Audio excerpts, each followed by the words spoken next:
Olá, cidadão e cidadã, tudo bem? Eu não sou o Vitor Souza, eu sou o Diego Schinello, falando diretamente do dia 11 de junho de 2026. Se você ainda não planejou nada pro Dia dos Namorados amanhã, não vai dar tempo, porque esse episódio vai sair só semana que vem. E está começando mais um episódio do Midcast Política, que nós debatemos os fatos que ocorreram na última semana e influenciaram no cenário da política nacional, com muita informação, esperança e bom humor na medida do possível. E hoje aqui comigo temos o cabeludo Rodrigo Hipólito. Cara, tô aqui, mantendo a minha cabeleira. Aliás, hoje não tem ninguém careca na gravação. Já fica esse spoiler aqui, né? Hoje é todo mundo aqui com muito cabelo, cabelos brancos, mas cabelos. Temos também hoje a possível mestranda da Federal de São Carlos, Ana Raíssa. Vocês sabiam que o Dia dos Namorados foi criado pelo pai do Dória? Meu Deus. Calcinha apertada. Temos a Junina Thaís Kisuki. Falando diretamente de Campina Grande, o maior São João do mundo, vocês têm agora uma... eu esqueci como é a palavra do jornalista que vai pro lugar. Correspondente. Pronto, vocês têm uma correspondente de São João agora no Midcast aqui hoje. Não da festa, do santo, só para esclarecer. E da fechando... Festa. Da festa também, achei que era só do santo. Tô em Campina Grande. Não, santo eu não tenho intimidade com santo, não. Tenho com festa. E fechando o nosso quinteto de hoje, temos ele, o nosso especialista em finanças do ensino médio, Rodrigo Basso. E aí, pessoal, tudo bem? E realmente o Victors é um estado de espírito. Se você não entendeu nada do que aconteceu nessa apresentação, ouça o próximo episódio do The Victors, que vai sair quando sair. É isso. Então, sem mais delongas, vamos para o primeiro bloco. Pode entrar, Rodrigo Hipólito.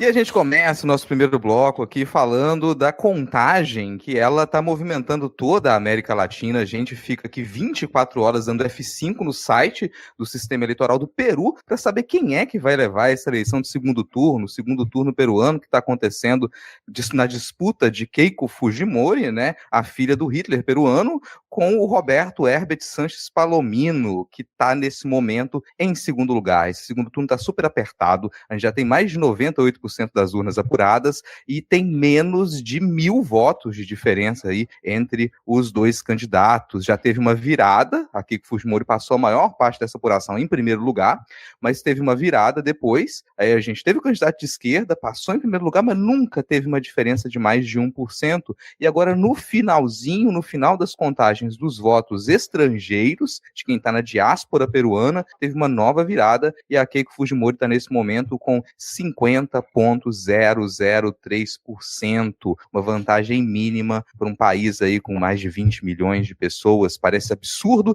que, se eu contar os moradores da minha quadra, dá mais gente do que a diferença de votos das pessoas que estão lá no Peru nesse momento. A gente, obviamente, espera que o resultado não seja o pior, que a gente não tenha a filha do Fujimori na presidência do Peru, até porque o Congresso peruano ele já é todo fujimorista, então se ela vencer, a gente teria aí um controle do executivo, um controle do legislativo e provavelmente uma influência muito pesada no judiciário também, que é a receita para uma ditadura disfarçada de resultado democrático. Sei que vocês também têm acompanhado, não têm dormido, têm virado à noite dando F5 aí no site, e eu quero saber qual a expectativa de vocês, se a gente vai ter uma nova virada aí, se a gente vai ter 50% dos votos mais um, ou se a gente vai encontrar mais uma vitória da extrema-direita nessa derrocada de uma quase onda rosa que surgiu, e o Brasil vai ficar como o último baluarte da centro-esquerda na América do Sul. Começando com o Diego Schinello.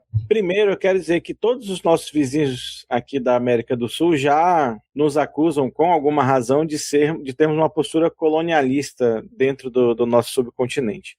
E eu queria conclamar aqui o governo do glorioso Estado brasileiro para implementar esse colonialismo e levar a urna eletrônica para todo mundo, pelo amor de Deus. A gente não tem coração, a gente não tem... O botão do F5 não tem saúde para aguentar uma contagem com tanta emoção. Faz, sei lá, 8 semanas que tá contando voto. É um negócio terrível. O resultado só vai sair em julho, viu? Meu Deus, até lá quem é o presidente? O Aécio?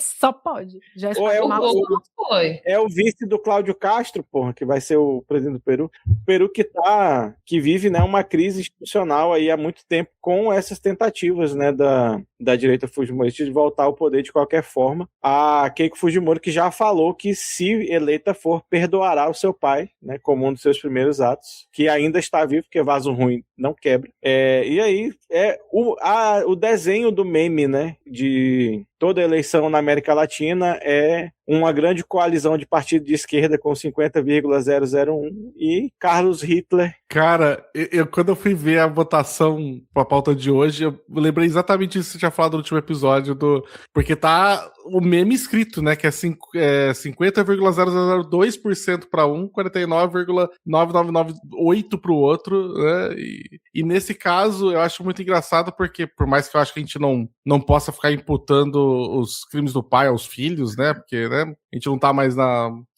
sei lá, 300 anos atrás para as pessoas ficarem carregando isso, mas a Keiko se apresenta como isso mesmo, né? Como a grande, como é que fala? O grande currículo dela, né? O que apresenta ali é que eu sou filha do Alberto Fujimori, né? Então, inclusive é muito engraçado você ver nas manchetes e nas reportagens isso, né?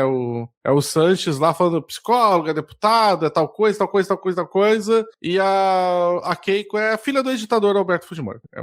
Cara, é muito absurdo. Inclusive, Peru, que ficamos sabendo essa semana, que pode resolver essa questão em Chota, né? Que, para quem não sabe, é uma das últimas cidades do Peru que pode ter os resultados apurados, né? E a quinta série grita.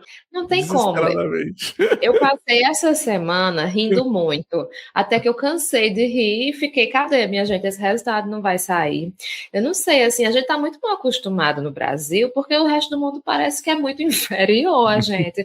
É urna eletrônica, é Pix. Eu tô cansada de ficar esperando o mundo chegar ao nosso nível de tecnologia. Lembrando que essa instabilidade no Peru começou depois da passagem do ex-presidente Pepeca, né? Então, quem sabe a Xota não seja a resolução. Vou aproveitar essa tirada do Diego para poder fazer a leitura aqui dos últimos presidentes do Peru, porque é assim, isso é só desde 2016 para cá, gente, para vocês terem noção de que qualquer pessoa que desembarcar no Peru nos próximos tempos pode se tornar presidente daquele país. A gente teve o Pepeca, episódio, né? será... Não, rapidinho. Episódio será mais longo que o xadrez verbal a partir dessa leitura.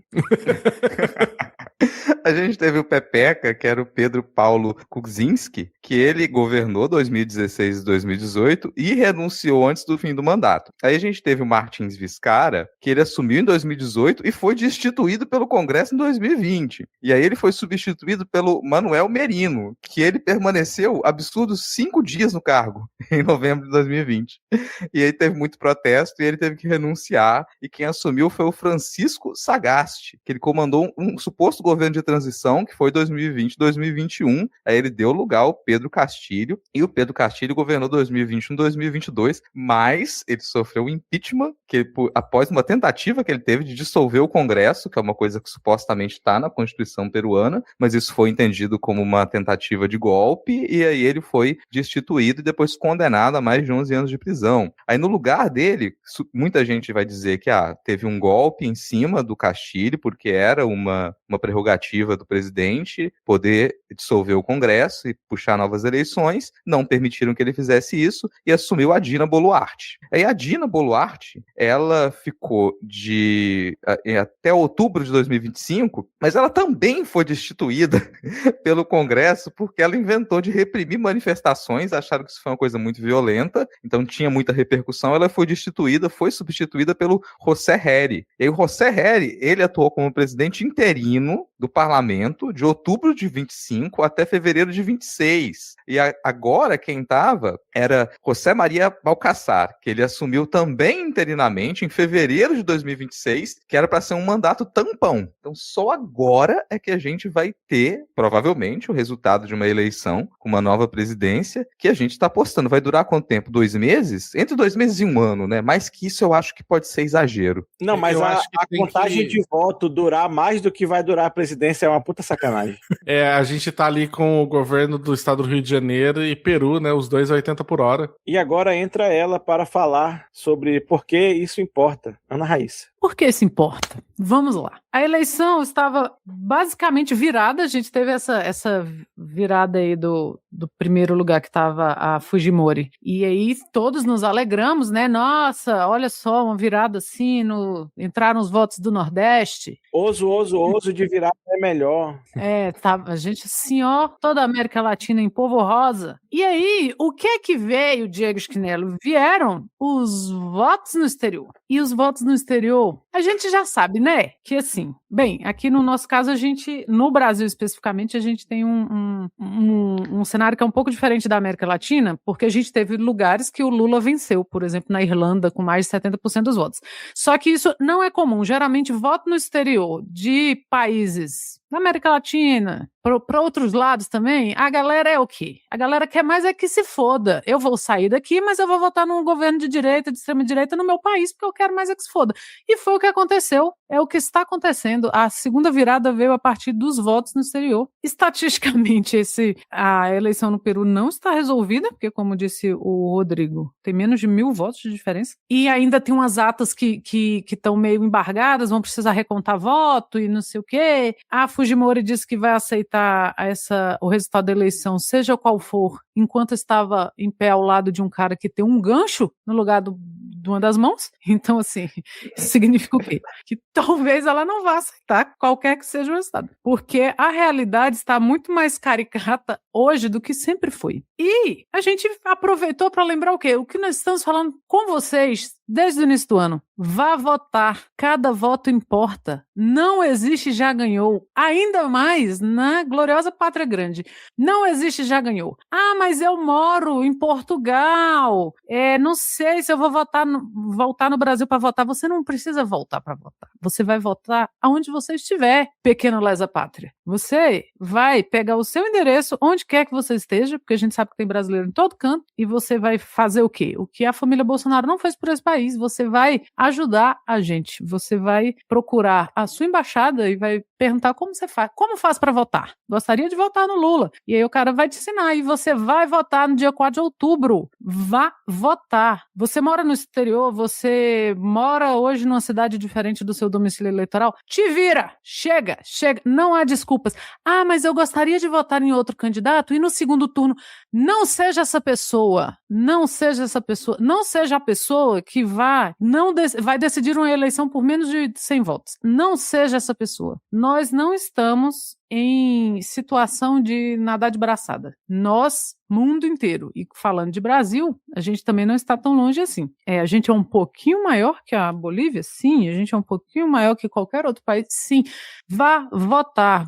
Morando no exterior, morando em uma cidade que não é o seu domicílio eleitoral, não tem desculpa, porque, como bem diz Thaís, nós estamos no futuro, o resto do mundo está no passado. Você consegue fazer isso pelo celular, você vai entrar no aplicativo do TSE, no e-título, tudo vai te levar para o mesmo lugar, que é onde você vai definir onde você vai votar no primeiro e no segundo turno. Você tem até o dia 26 de agosto, se você está fora do seu domicílio eleitoral, para resolver isso. Resolva, porque cada voto importa. Nós estamos numa situação de, o Rodrigo lembrou, talvez sejamos o último país da América Latina que vai ter um governo que não é de direita ou de extrema direita. Então, vamos continuar no futuro, né? Vamos votar.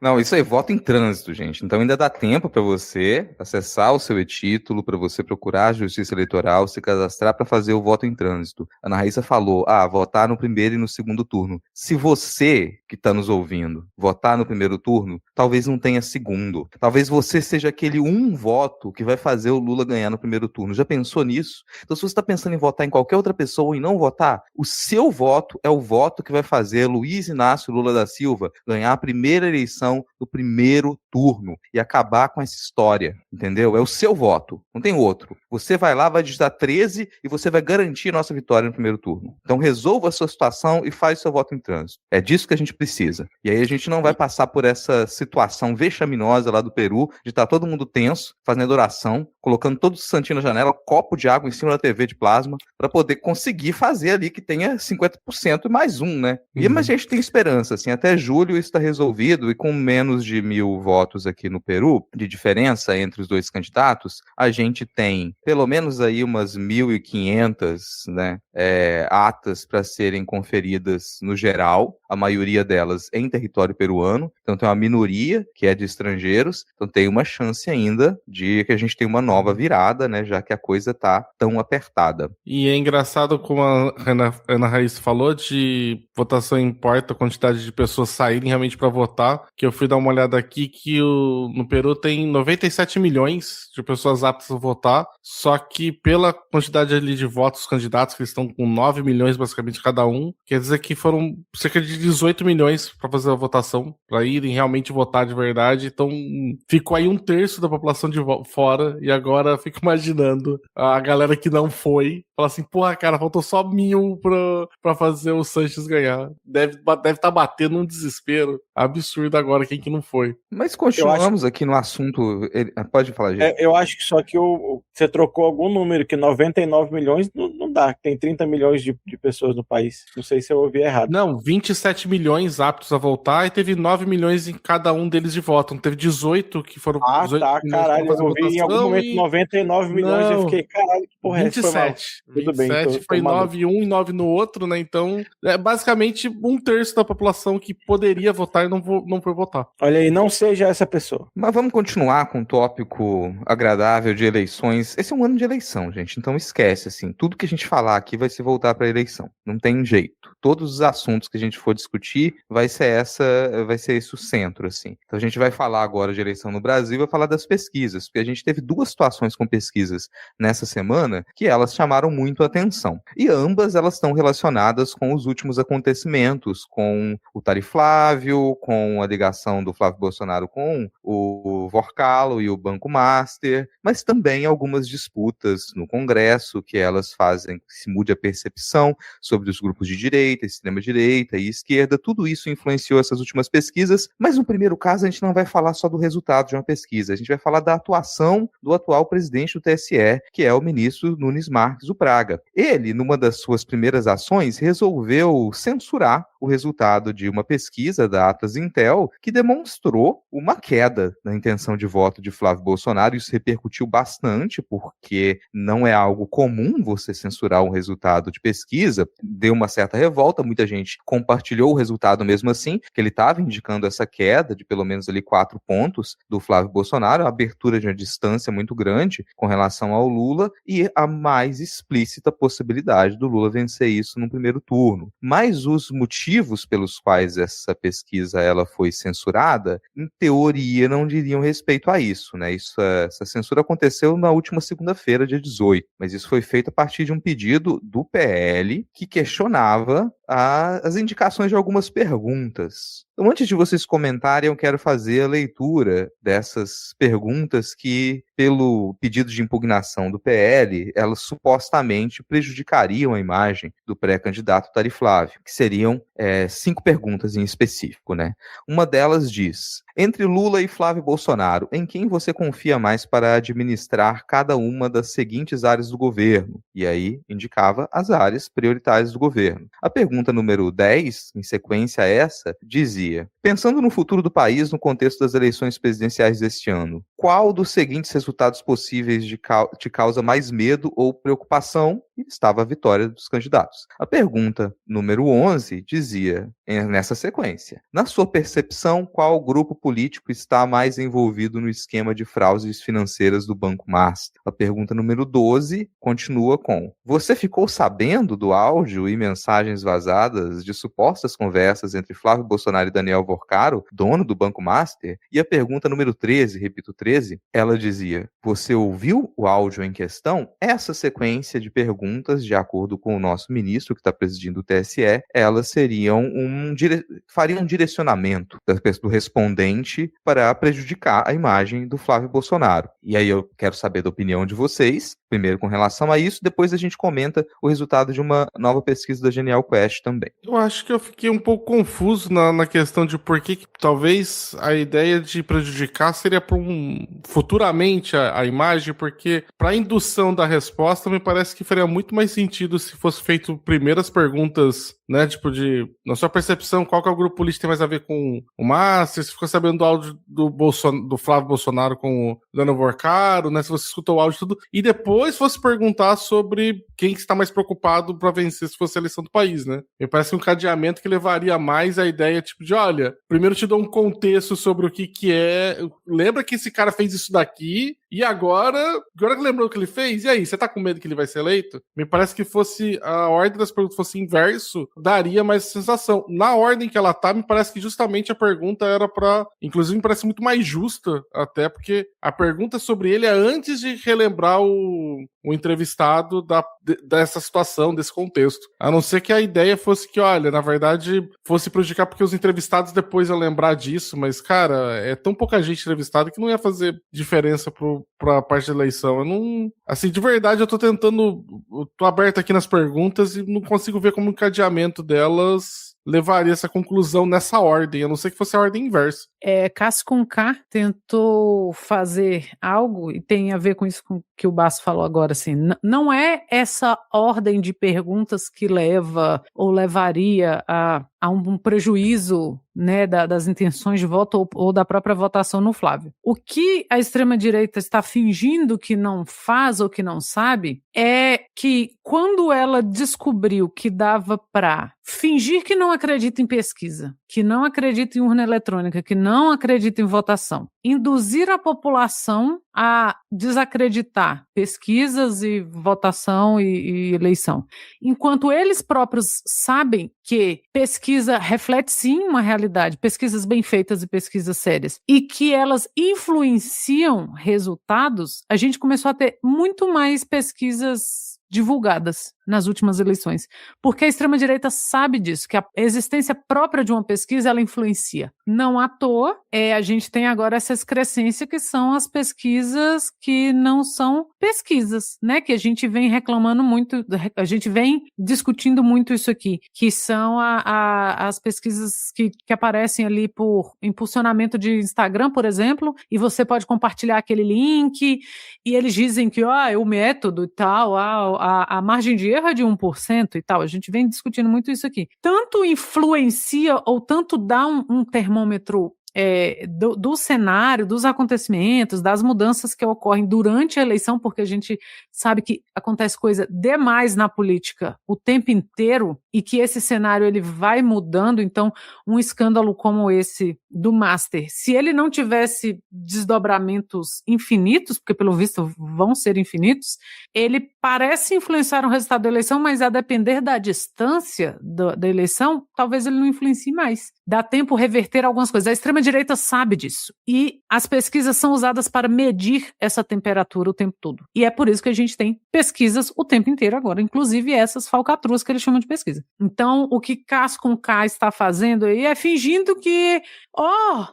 estão tentando manipular, sendo que isso está sendo usado já pela extrema-direita. Isso está sendo usado desde as outras eleições, enquanto eles usavam o discurso contrário de que as pesquisas não refletem a realidade, de que as pesquisas não são sérias, irritando um monte de gente, e a gente teve provas e mais provas de que, na verdade, né, isso não é verdade. Então, eu concordo com o Basso de que esse encadeamento em si não leva a esse raciocínio, porque a pessoa já escolheu antes, já disse qual seria a votação dela. O que ele está fazendo é tentando desacreditar, a continuar esse descrédito que se dá a pesquisas, que agora nessa eleição eu sinto que está menor do que foi na eleição passada, mas que ainda tem gente que diz que não acredita, enquanto eles acreditam e eles sabem que a pesquisa vai medir essa temperatura. E aí eles estão tentando o tempo todo perceber qual é a percepção sei lá, da candidatura do Flávio, que para mim ainda não é uma candidatura madura, assim.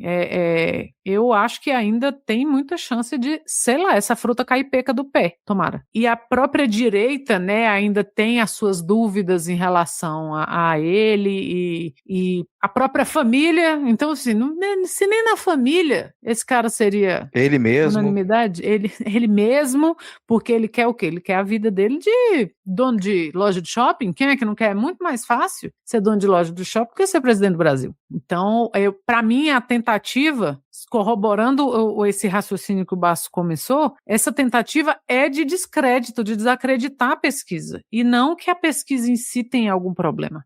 Não tem. E a gente sabe que as pesquisas têm mostrado, enquanto as pesquisas estavam falsamente mostrando no segundo turno, em tum-tum, no fim da tarde, talvez Flávio ganhe de Lula, aí não influencia nada, não. Agora começou a influenciar porque ele caiu o quê? 6 pontos? Porra. Não, e tanto a pesquisa não tem nada errado, que eu acho que eu mesmo sendo, sei lá, uma pessoa que está planejando uma pesquisa da extrema-direita, são dados que eu quereria saber. São dados que seriam úteis para eu, enquanto a pobre alma que está sendo paga aí rios de dinheiro para planejar a campanha de Flávio Bolsonaro. Não, a gente sabe que não existe neutralidade e, normalmente, as instituições que têm dinheiro para financiar uma pesquisa têm um lado que não costuma ser o nosso, né? Então, a pessoa que estava pensando em fazer essa pesquisa, provavelmente ou possivelmente não estava pensando nisso. Ela estava falando isso que ela estava pensando nisso que eu disse. A gente precisa saber o quanto essa crise está instalada ou não na nossa base eleitoral. A gente precisa saber o quanto a narrativa pegou, né, do Bolsomaster, do Tari Flávio, etc e tal. A gente precisa saber disso.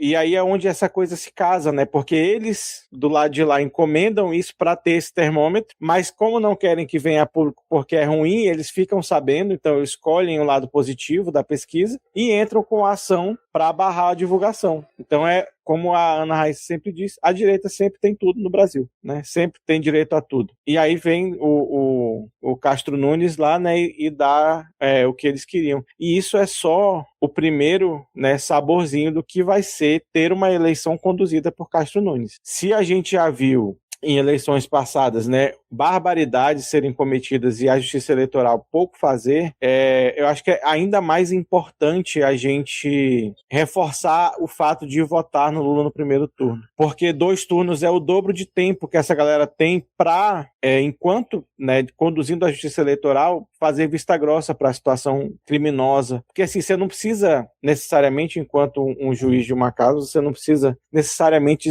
fazer vista grossa ou dizer que o certo está errado, que o errado está certo. Em caso de eleição, basta você demorar, porque é tudo muito dinâmico. Uma demora sua, ela já muda completamente o timing da coisa, já muda completamente o resultado. Então, acho que esse primeiro gostinho da condução, né, de Castro Nunes no TRE já nos dá aí esse alerta da importância que é acabar com isso no primeiro turno, para não dar tempo, porque a gente sabe que no segundo turno a coisa é muito pior normalmente. A disputa está mais acirrada, os ânimos estão mais aflorados, tá tudo é mais no segundo turno. E então a gente tem que se atentar a isso como mais um chamado, né? Porque não dá nessa eleição para fazer voto programático. Não dá. O meu comentário ia ser muito nesse sentido do que o Diego já falou, né? Que a gente vê aí uma amostra, a gente já viu algumas amostras da condução do Cássio Conká no TSE, então ele vai facilitar de todas as formas as maracutaias da direita, vai deixar rolar, e aí é se antecipar, infelizmente, é tentar se antecipar para reduzir o estrago que vai ser. Isso é o que nos espera. É o que nos espera esse ano, não tem muito para onde fugir. Dessa vez, nós não teremos o que nós tivemos na condução do Alexandre de Moraes, que foi crucial, que foi essencial para que a gente conseguisse ter hoje em dia Luiz Inácio como presidente, né? Porque a extrema-direita tentou de muitas formas. Então, assim, é uma das coisas que preocupa, eu acho muito preocupante. Porque quando ele foi anunciado, a gente já ficou, rapaz, esse negócio não vai dar certo. Mas é muito ruim quando o negócio claramente é pior do que a gente sequer imaginava. E parece que ele está seguindo por esse caminho, infelizmente, na presidência dele. Bom, serei eu a defender a Atlas Intel? Não, não serei, não defenderei. Reni Barcelos está aqui sempre com a gente, perguntou quem encomendou essa pesquisa, e é uma pergunta curiosa, porque, diferente de diversas outras pesquisas da Atlas Intel, aquele lixo, essa não foi encomendada por terceiros, que a gente viu pesquisas anteriores que elas tinham sido feitas em parceria e sob encomenda da Bloomberg News, você tem pesquisas deles anteriores que foram encomendadas pela Latam Pulse, pesquisas encomendadas pela Valor Econômico. Essa pesquisa ela foi disparada pela própria Atlas Intel. Então ela se encomendou-se uma pesquisa e realmente essa pesquisa ela tem uma estrutura diferente das anteriores. Em nenhuma das 20 e tantas pesquisas que a Atlas Intel promoveu anteriormente, você tinha essa organização de dados. Então, para mim, isso sim configura um problema. Mas os problemas dessa pesquisa eles não são relacionados ao direcionamento de algo ruim para a imagem do Tari Flávio. Aí é a minha discordância óbvia com a decisão do Nunes Marques, né? Nossa, quem é você para discordar do Nunes Marques? Qualquer um pode discordar. O cara trabalhava lá como fantoche no programa da Xuxa, entendeu? E do nada ele resolveu ascender na carreira e virou ministro do STF. Então, assim, qualquer um pode chegar lá e virar ministro do STF. Eu vou discordar dele mesmo. Não é esse o problema da pesquisa. A pesquisa tem diversos outros problemas. A gente já criticou a metodologia da Atlas Intel aqui outras vezes. Eu sou um inimigo ferrenho do recrutamento digital. Acho que não dá para você fazer pesquisa nesse cenário com recrutamento digital aleatório. E você tem outras ferramentas que a Atlas Intel utiliza que são muito experimentais, que a gente não tem com que até medição de reação do público na medida em que ele clica na tela e escolhe as perguntas. Não dá para confiar muito nisso. E a gente não tem uma estratificação de dados também que permitiria a gente compreender aqueles resultados estatísticos de um modo mais eficiente. A gente já apontou esses problemas aqui, teve outro episódio que a gente abriu a pesquisa inteira e a gente foi ponto por ponto mostrando por que aquilo não funcionava. Então, para mim, esses são os erros da pesquisa da Atlas Intel. E essa é uma pesquisa que ela se diferenciou das anteriores. Para mim, ela se configura metodologicamente como um problema a mais, além daqueles que eles já tinham, né? Mas não seria o suficiente para você impugnar a pesquisa, para você proibir a divulgação dos resultados. Nesse sentido, eu concordo plenamente com o que o resto da bancada falou, dos motivos disso e de quais são as consequências disso também, que elas tendem a ser ainda mais negativas para o Tari Flávio, né? Mas já que a gente está falando de pesquisa, vamos falar de outra pesquisa, uma pesquisa que ela tem uma metodologia completamente diferente, que é a da Genial Quest. E essa, no caso, não é uma pesquisa por recrutamento digital, é uma pesquisa presencial, face a face, rosto a rosto, é uma pesquisa que vai a domicílio, vai na casa das pessoas, toca o interfone, toca a campainha, bom dia, você gostaria de responder uma pesquisa sobre a eleição? Parabéns pelo trabalho, mas que ódio, meu Deus. E então você teve uma dissolução dessas entrevistas por 120 municípios, e você tem um recorte desses municípios, um recorte de faixa etária, um recorte de gênero, um recorte de faixa econômica, tudo isso bem estabelecido. Tem algumas discordâncias com essa pesquisa que eu posso comentar depois, mas nessa a gente já tem um outro tipo de definição e fica mais consistente qual a queda que o Flávio Bolsonaro teve e quantos pontos o Lula ganhou. Além das diversas perguntas detalhadas que essa pesquisa passa e que tem resultados curiosos, como a gente perceber que mais de 30% dos beneficiários do Bolsa Família estranhamente desaprovam Bolsa Família, não sei o que isso significa, mas com relação à votação, às intenções de voto, que é o que mais nos interessa aqui, em primeiro plano, o Lula está aparecendo com 39% na pesquisa direcionada, né, estimulada, e o Flávio Bolsonaro com 29%. Então a gente tem uma distância de 10 pontos. Com 39%, o Lula está beirando ali com os votos válidos a conseguir vencer em primeiro turno. Embora, como sempre, esse fato não seja divulgado se ressalte o segundo turno. Mas com esses 39%, diferença de 10 votos por segundo colocado, então uma queda abrupta, porque eles estavam quase empatados, ali no empate técnico, isso não acontece mais, o Lula está beirando vencer no primeiro turno. A gente tem um crescimento aqui também, né? A gente já falou dessa figura, continua a aparecer. Em terceiro lugar, o Renan Santos, do Missão. Então, eles estão numa campanha forte. Obviamente, a intenção não é ganhar, mas é firmar a presença desse partido, dessas ideias, desses ideais. Então, a tendência é essas figuras do Missão aparecerem em próximas eleições, chamarem a atenção. O Ronaldo Caiado, O fato dele ainda ter 3%, isso até me surpreende. Eu achei que ele já ia começar a sumir de cena. Para surpresa geral, dá para tirar o print da expressão de vocês quando eu falar esse próximo nome agora, porque a gente tem, com 2% de intenção de voto na pesquisa estimulada, Aécio Neves, do PSDB. E seguido por Romeu Zema, Augusto Cury. Então tá todo mundo ali já quase não pontuando. Tem um número alto de indecisos ainda. Então a gente tem 10% de indecisos. Indeciso não significa pessoas que simplesmente não vão votar. Essas pessoas ainda podem fazer com que essa eleição ela tenha um resultado no primeiro turno ou não. 10% de indeciso, 10 pontos de indeciso, tá um número ainda alto, considerando um cenário tão polarizado e a quantidade de notícias e pesquisas que a gente tem recorrentemente, né? Quem tá supostamente dizendo que não vai votar, tá na casa dos 9%, tá ali um número similar dentro da margem de erro, né? Então essas pessoas a gente ainda pode ou convencê-las ou tacar um paralelepípedo na cabeça delas, fica a opção, a sua escolha. Outra coisa que muda nessa pesquisa também, antes de vocês opinarem, nesse cenário o Lula ele só tá, quando a gente divide por região, por exemplo, ele só tá perdendo no sul. Ele tá conseguindo ganhar até nesse aglomerado estranhíssimo que as pesquisas fazem, centro-oeste e norte. Então até no centro-oeste e norte o Lula ele já tá ganhando no sudeste, o que obviamente em número, em proporção representa muito, e nenhum dessas outras regiões, com exceção do sul, é a única que o Flávio Bolsonaro ainda tá à frente do Lula por uma margem de 10 pontos, né? O Lula, ele lidera entre mulheres, ele lidera entre homens. O Lula, ele lidera na faixa etária de 16 a 34 anos, ele lidera na faixa etária de 35 a 59 anos, lidera acima de 60 anos. A coisa só começa a mudar um pouco de figura quando a gente vai para ensino superior, por exemplo. Majoritariamente votam no Flávio Bolsonaro, né? Renda acima de 5 salários mínimos, surpresa de 0 pessoas, votam no Flávio Bolsonaro. E os evangélicos continuam ali com, sei lá, não chega a ter 20 pontos 15 pontos a mais que o Lula vai para o Flávio Bolsonaro ali. Então é um público que também não me surpreende nesse sentido. Mesmo com a indicação do Messias 2 vezes, ainda não pois é. Né? Meu Deus. Aí você se percebe que essa insistência na volta do Messias. O Lula ele tá fazendo discurso na insistência da volta do Messias e mesmo assim ele não consegue ganhar o público evangélico. Talvez seja a hora de imaginar que o Messias não vai voltar. Mas agora tá lá. Lula 39, Flávio 29. É isso que a gente tem nessa pesquisa da Genial Quest. Eu queria só fazer um comentário, só uma observação, que eu acho que é bom a gente ter só essa perspectiva, né? De que todos os candidatos, praticamente todos os candidatos são homens brancos de meia idade.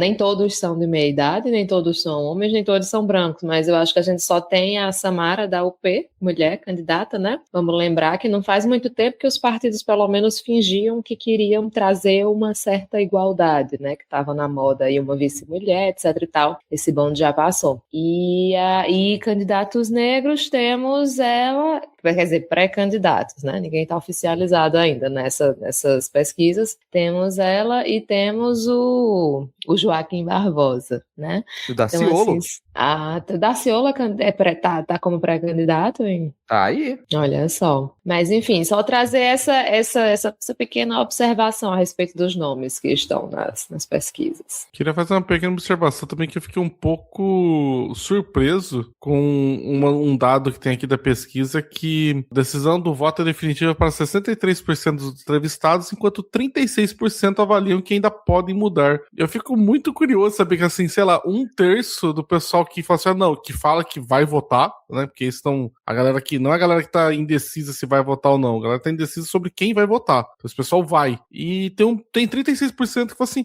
não sei muito bem ainda, sabe? Eu falo, gente, aí você vê que a polarização não é tanto assim, né? Porque o pessoal fala, porque se tem 1/3 que tá disposto a falar, olha, eu posso mudar ainda, viu? Tô em disputa.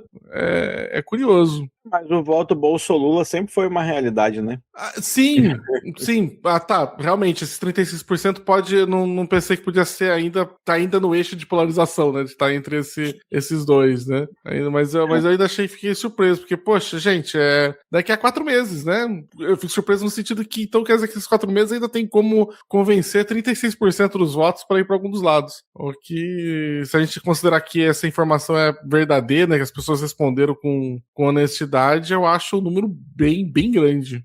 Porque faltam 4 meses, mas a gente ainda não tem os nomes oficializados, né? Então, assim, deve ter gente ainda esperando saber quem vão ser os candidatos mesmo, sei lá. Não, mas assim, a gente sabe que pelo menos ali 28% a 30% da população prefere, sei lá, comer um tijolo do que votar no Lula.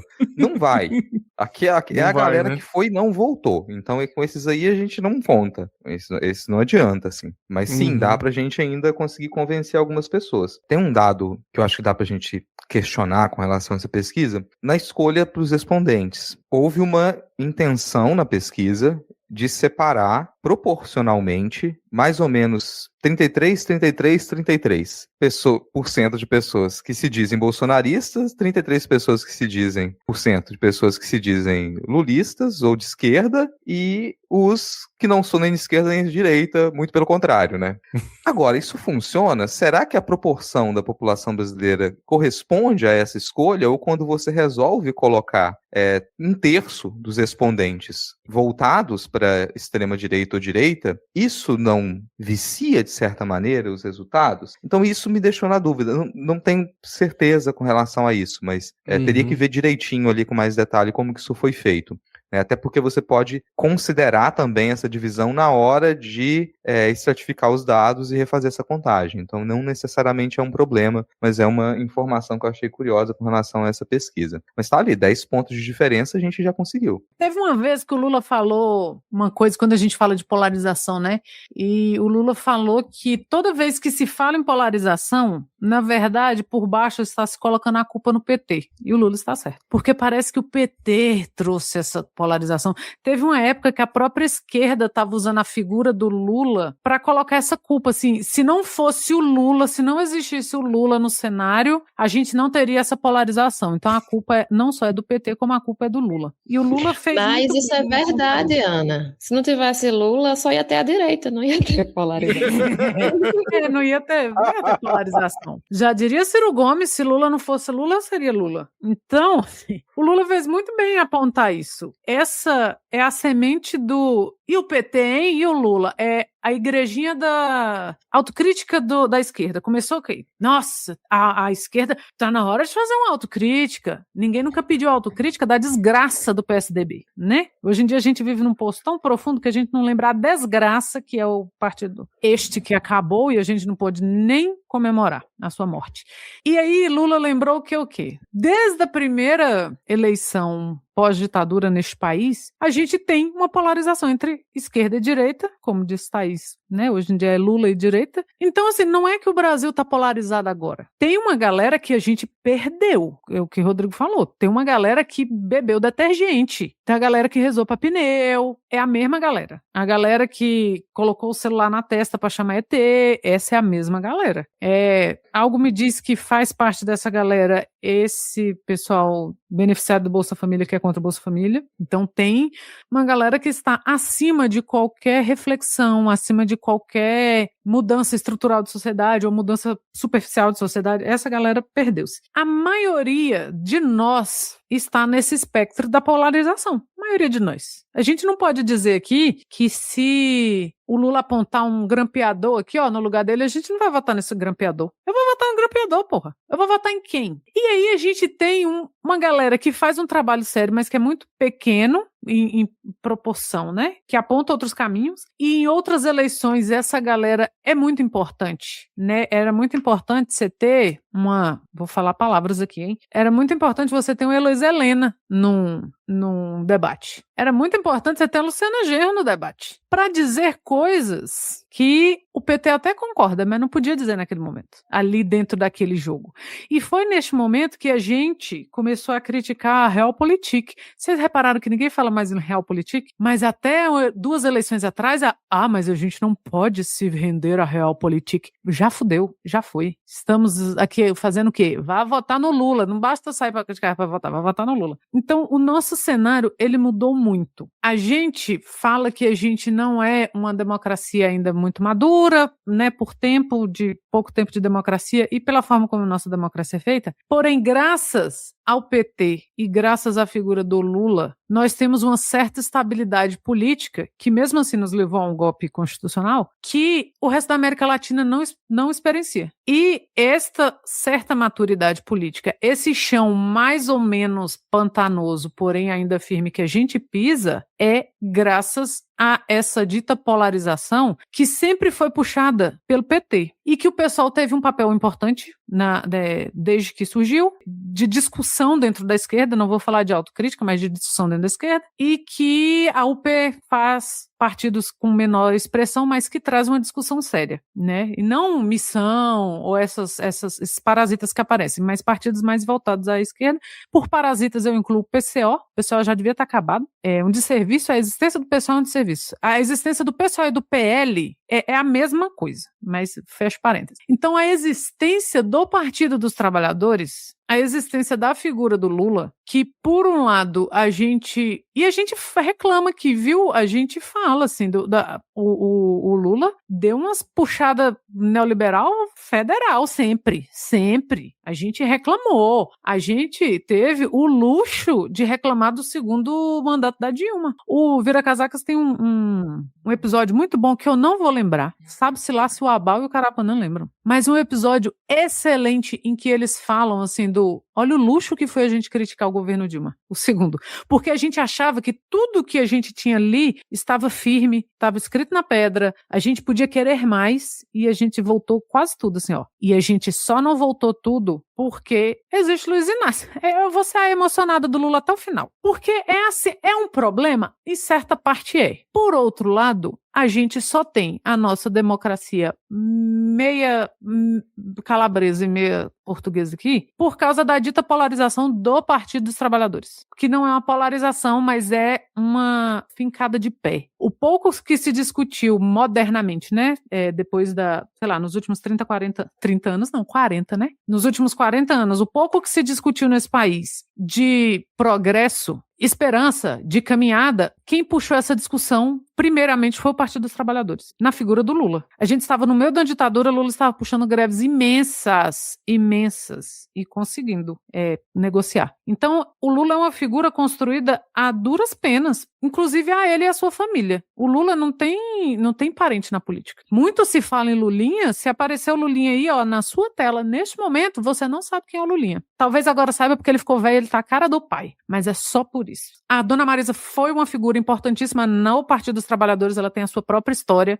Não estou falando sobre a Janja, aqui estou falando sobre Dona Marisa. Então, são pessoas que construíram sua história dentro do partido, assim como o Lula. Agora, os filhos do Lula, os netos do Lula, os primos do Lula, o pai do Lula, a gente não sabe quem é. Então, o Lula pagou o preço de ser o Lula, inclusive, né, individualmente ali como pessoa, para que hoje a gente tenha um país minimamente estável dentro da confusão que é a América Latina. O Brasil tem um respeito lá fora, e vocês sabem que eu vou falar disso sempre do estadista que é o Lula. O Brasil tem o respeito lá fora. O Brasil deixou de ser um país de IDH baixo por causa de Luiz Inácio. E a gente, a sua figura política, né? E aí junto com o Partido dos Trabalhadores. Então a gente se deixar levar por esse discurso de polarização, a gente não se deixa aqui, né? Mas assim, é só para lembrar de quando se fala em polarização e a gente às vezes fica meio envergonhado de defender, fala assim, nossa, mas eu vou ficar defendendo Lula? Ai, porra, mas eu vou defender o PT? Mas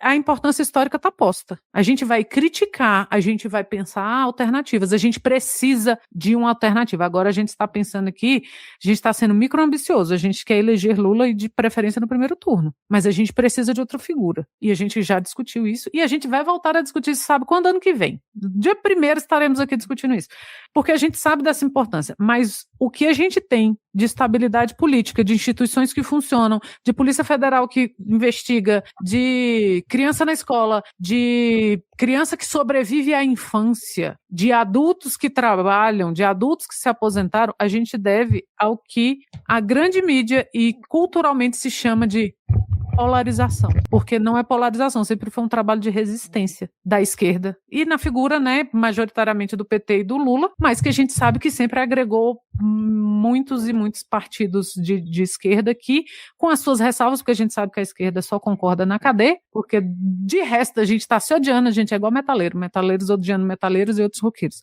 Então, é importante a gente ter isso em mente quando a gente pensa assim, mas eu vou votar no Lula de novo? Vou. E no primeiro turno de preferência. E que bom que tem essa opção, né? E que bom que tem essa opção. Você falou aí de formar outras figuras. Eu acho que a única modificação que eu faria na sua outra figura, né, seria de colocar isso no plural. Né, para que a gente não fique como a gente está agora, dependendo, né, unicamente do Lula. Como a gente pode encontrar, localizar e fortalecer figuras importantes e com potencial na esquerda, né? A gente já falou aqui, por exemplo, do Rick, da Érica, enfim, de quem quer que seja. Não sabemos ainda quem vai ser essa pessoa, mas temos que, né, ir formando esses quadros. Já foi muito falado, mas não custa nada a gente repetir. Eu queria... Você quer falar alguma coisa disso, Diga? Que eu ia fazer um... É só dizer que é um trabalho que a gente teve 30 anos para fazer, mas vai ter que fazer em 4. Basicamente. E aí vamos fazer só um puxãozinho de orelha aos partidos, né? Que partidos de esquerda e o PT, principalmente, permitam que os bons quadros de vocês tenham espaço para crescer e aparecer. Por favor. São seus eleitores que pedem, né? Parem de deixar que os espaços sejam apenas dos mesmos caciques de sempre. Mas eu queria só chamar um pouquinho, falar um pouquinho sobre... tem aquele... Brasil Fora da Caverna, que eles estão fazendo, agora eles estão focando muito em entrevistar pessoas na rua e perguntar em quem elas vão votar. E aí eles têm mostrado muito os eleitores do Flávio Bolsonaro. Então, assim, é um pessoal que faz entrevista e eu acho muito legal a abordagem deles. Assim, não tentam convencer necessariamente o entrevistado de nada. Então ele pergunta em quem você vai votar? É no Flávio Bolsonaro. Por que você vai votar no Flávio Bolsonaro? E aí a pessoa fala. E aí é muito maluco você ver que se aquela pessoa tivesse informação, ela não seria eleitora do Flávio Bolsonaro, ela seria eleitora do Lula. Porque os argumentos das pessoas vão muito no sentido assim de que, porque eu sou uma pessoa que trabalha muito e o Lula não faz nada pelo trabalhador. Porque eu conheço não sei quem que tem Bolsa Família, mas que todo mundo da família trabalha. Você vê que aquela pessoa é uma pessoa passível de mudar de opinião se você tiver uma conversa tranquila com ela, porque muitas vezes é uma pessoa desinformada. Tem outras pessoas que não, tem outras pessoas que realmente elas vivem outra realidade, não importa o que você fala. Mas o repórter, ele conversa com os entrevistados e fala, você vai votar no Flávio, mas o que você acha? Aí eles geralmente falam, caso Master for caro, Pix, taxação. Então, assim, essas coisas ele traz e fala, e o que você acha disso? Então, assim, tem gente que você vê realmente que depois daquela conversa vai refletir sobre o que foi discutido, talvez mude de ideia, talvez não, mas tem pessoas que realmente criam uma outra realidade, o fantástico mundo de Bob, e aí você vê que entre os bolsonaristas existem essas nuances, e é muito interessante, eu acho que é muito interessante, seria muito interessante para a campanha do PT ver o que se passa, ver como se comunicar, o que essas pessoas estão falando e como se comunicar com essas pessoas que na verdade só precisam estar melhor informadas, são pessoas que provavelmente estão soterradas de informações erradas e com informações corretas, talvez elas saiam um pouco do buraco das mentiras do bolsonarismo. Só sobre isso, assim, sobre essas nuances e como a esquerda pode retirar, sim, algumas pessoas ainda das tetas do bolsonarismo. Dá trabalho, mas não é impossível. Por falar em convencimento, por falar em convencer as pessoas, a gente vai aproveitar agora que a gente está aqui com a presença de um apoiador, porque Rodrigo Basso é ouvinte, é apoiador do Midcast. Vou pegar de surpresa. Rodrigo Basso, conte para as pessoas por que você é apoiador do Midcast Política e convença quem nos escuta a também se tornar apoiador. Cara, eu apoio o Midcast porque, afinal de contas, desde que era o Midcast leitor de fios do Twitter, né? Inclusive, minha esposa leu alguns fios aqui na época ainda para Victor Souza. E, afinal de contas, cara, eu era um daqueles 10 ouvintes que vocês tinham ali, que agora já sei que pela contagem parece que já tá com 13, né? Aparentemente, ali por ali, né? Já tá beirando ali, beirando ali um 15 ali, talvez um número redondo. E a gente tem que apoiar, eu acho que muito, agora falando sério, apoiar a mídia independente. A Ana Raíssa falou sobre o Viracasacas, aí antes citou, e eles têm uma defesa muito grande também disso, que a gente fica muitas vezes mais engajando com o lado que a gente não gosta, que é o lado tipo de ódio, ou repercutindo aquilo que a gente não concorda, e a gente apoia e divulga muito pouco aquilo que a gente gosta, que a gente, né, quer ver mais. Então, eu acho que existem muitas formas que a gente pode fazer para ajudar a divulgação de qualquer podcast, não só o Midcast, mas outros que a gente gosta, quer fazer a divulgação, fazer a indicação para amigos, ir lá curtir, responder alguma interação para poder colocar a pessoa mais em evidência, mas se você quer dar um passo além e falar, não, olha, não só gosto desse pessoal, não só defendo esse pessoal, não só quero propagar para os outros, para Deus e o mundo, que eu acho eles legais, eu quero ir lá e ajudar a pagar o lanche, né? Não quero só dar um abraço, um aperto de mão neles, eu quero inteirar na merenda escolar. Você tem que fazer um apoio, né? E o apoio, já a partir de R$5 por mês, você já ajuda ali no Apoia-se. Eu não sei se você quer que eu vou falando todas as categorias ou... Não, cara, não vamos, não. O cara já apoia. Peraí, gente, né? O cara já apoia, assim, você já fez um bom trabalho de convencimento. Então, você que escutou o Rodrigo Bastos, você já sabe quais são os motivos, por que vale a pena apoiar. Então, vai lá em apoia.se/Midcast, verifique as categorias a partir de R$5. A gente tem várias opções. A partir de R$20 você tem acesso ao conteúdo extra no mural do Apoia-se e tem o seu nome lido aqui no final do episódio também. A partir de R$50, além disso, você tem um link exclusivo toda semana para acompanhar a gravação do nosso episódio ao vivo. A gente tem a nossa campanha do Pix recorrente, a cada R$500 que a gente arrecada, num mês a gente garante um episódio extra no mês seguinte. Então agora no mês de junho a gente tem 2 episódios extras ainda para lançar e tá aberta a campanha para o mês de julho. Então podcastmedia@gmail.com é a nossa chave, repetindo, podcastmedia@gmail.com, 1, 2, 3, 5, R$10.000, o que tocar o seu coração e o seu bolso vai nos ajudar aqui, sempre com esse limite de 2 episódios extras no mês seguinte. Linkado aqui na descrição do episódio você encontra, além dessas informações, também a nossa lojinha, onde você pode adquirir produtos com as estampas, com ilustrações de Thaís Kisuki. Tem o nosso canal do WhatsApp, em que a gente divulga sempre que tem um novo episódio, tem corte, tem pesquisa da MidQuest, tudo a gente joga lá. E tem o grupo no Telegram que foi criado e é administrado por ouvintes. É basicamente isso. Você já sabe os caminhos, dá uma clicada aqui, vê quais são as melhores opções, mas se não der para apoiar financeiramente, compartilha, comenta. Mais adiante a gente vai falar das cartinhas da Xuxa e a gente tem que cobrar ouvintes para continuarem comentando, né? Então isso nos ajuda, isso nos impulsiona.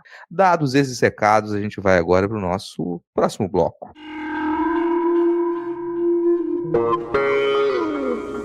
A gente vai para o nosso último bloco aqui, né? Com uma temática que ela é recorrente, a gente já está virando um bloco fixo, que é o Congresso Inimigo do Povo, e a gente teve alguns posicionamentos aí vergonhosos do Congresso nessa semana, né? A gente tem a relação tumultuosa com esse inimigo mor, que é o Davi Alcolumbre, no Senado. O Davi Alcolumbre, ele já deixou claro que ele vai travar o andamento da proposta para acabar com a escala 6x1, então isso foi retirado de cena no momento para se aprovar pautas bomba. No Senado ele aprovou algumas pautas bombas para as contas do governo, o que é algo muito curioso, porque é uma galera que sempre fala sobre ajuste fiscal, sobre a necessidade de você manter as contas em dia, e vai lá e resolve aprovar uma proposta de refinanciamento para o agro, que vai dar aí um rombo de 140 bilhões, com B de bananada, nos cofres públicos, caso isso passe, porque vai ter que voltar para a Câmara dos Deputados, o texto foi modificado, e aí sim pode ir para a sanção ou veto do Lula.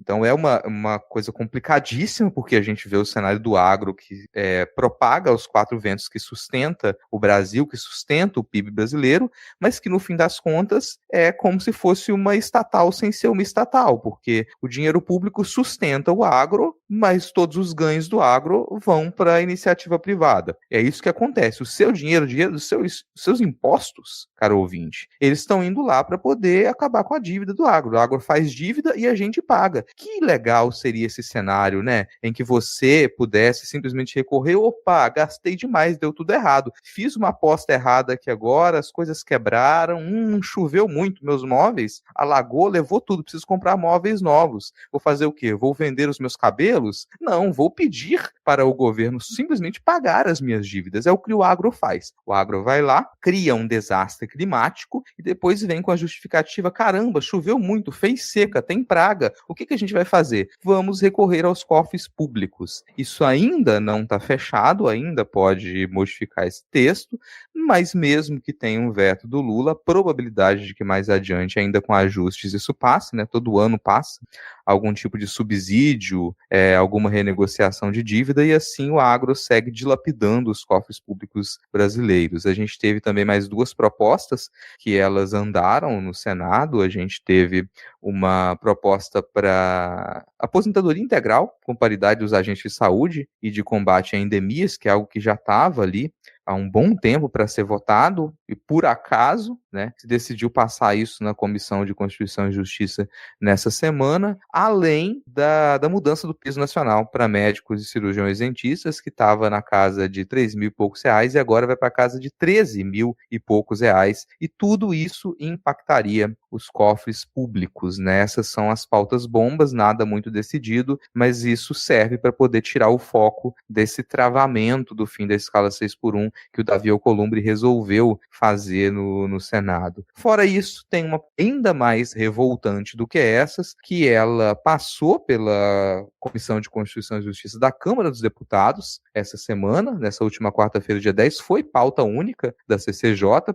que é uma proposta de autoria do Gonzaga Patriota, do PSB de Pernambuco, que propõe a redução da maioridade penal de 18 para 16 anos. Então, isso ainda teria que ser pautado pelo Hugo Mota, não foi para votação. Primeiro, o Hugo Mota teria que criar uma comissão especial para debater o conteúdo dessa proposta e aí depois, talvez, poder pautar isso na Câmara dos Deputados, mas só o andamento disso, o absurdo disso passar numa Comissão de Constituição e Justiça, que parece que esqueceu completamente qual é a sua função, né? Não verifica se aquilo ali está de acordo com a Constituição, você tem essa ideia absurda de redução da maioridade penal, que infelizmente é uma pauta extremamente popular no Brasil. Muita gente, inclusive de esquerda, ou que se diz de esquerda, compra esse absurdo. Então essas são as 4 propostas bombas que a gente teve andamento aí na Câmara e no Senado nessa semana, e nada do fim da escala 6x1. Só antes dos comentários, para falar de finanças do agro, eu queria só fazer um jabá rapidinho da nossa ouvinte e também apoiadora Flávia Schiockett, que lançou uma matéria sobre 30 anos do Programa Nacional da Agricultura Familiar e 47% dos recursos foram destinados para custear boi e soja. Então vê aí na descrição, vai estar o link para a reportagem dela, né, aproveitando esse gancho. Obrigado. Inicialmente, falando sobre essa travada, né, que o Senado deu na escala 6x1. A gente tem aí nossos deputados fazendo pressão, né, teve aquele projeto lá da escala 7x0, né, da negociação, que nós sabemos que a negociação com os patrões sempre funcionou muito bem. Enfim, então rolou, né, rolou essa tentativa e tal, mas o negócio tá lá travado, o Senado tá querendo ser o lobo mau, e aí eu não consigo ver outra saída que não seja pressionar, como a gente consegue pressionar enquanto população, que é enchendo a rua de gente. Inclusive, eu até compartilhei no grupo da gente essa semana uma plataforma que foi criada para fazer pressão nos senadores, para eles destravarem a votação do fim da 6x1.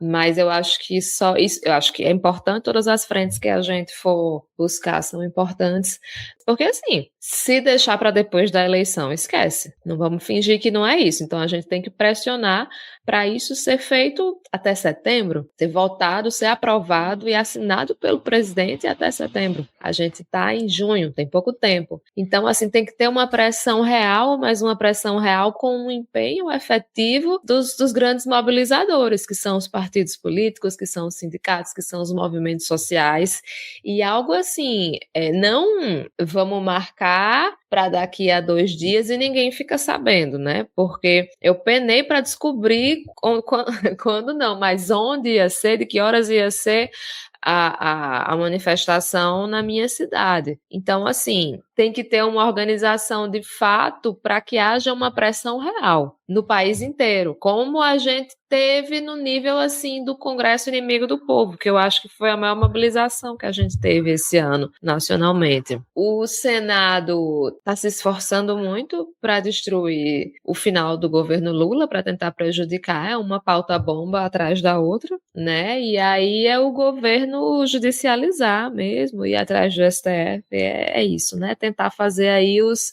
contrapesos para que o estrago seja o menor possível. Agora, quanto a essa isenção fiscal, esse perdão das dívidas do agro, lembrar que o que já foi dito anteriormente nesse podcast, que o agro já tem as maiores isenções fiscais do país. Muita gente reclama de Lei Rouanet, mas isenção fiscal para a cultura é 1% das isenções fiscais que o governo dá. Quase metade das isenções vai para o agro. Então, assim, não vou nem dizer aqui, né, diferenciar agro de agricultura familiar, se alimenta ou não o país, não vou nem entrar aqui nessa discussão. Mas, assim, já é um setor que tem essas benesses, né?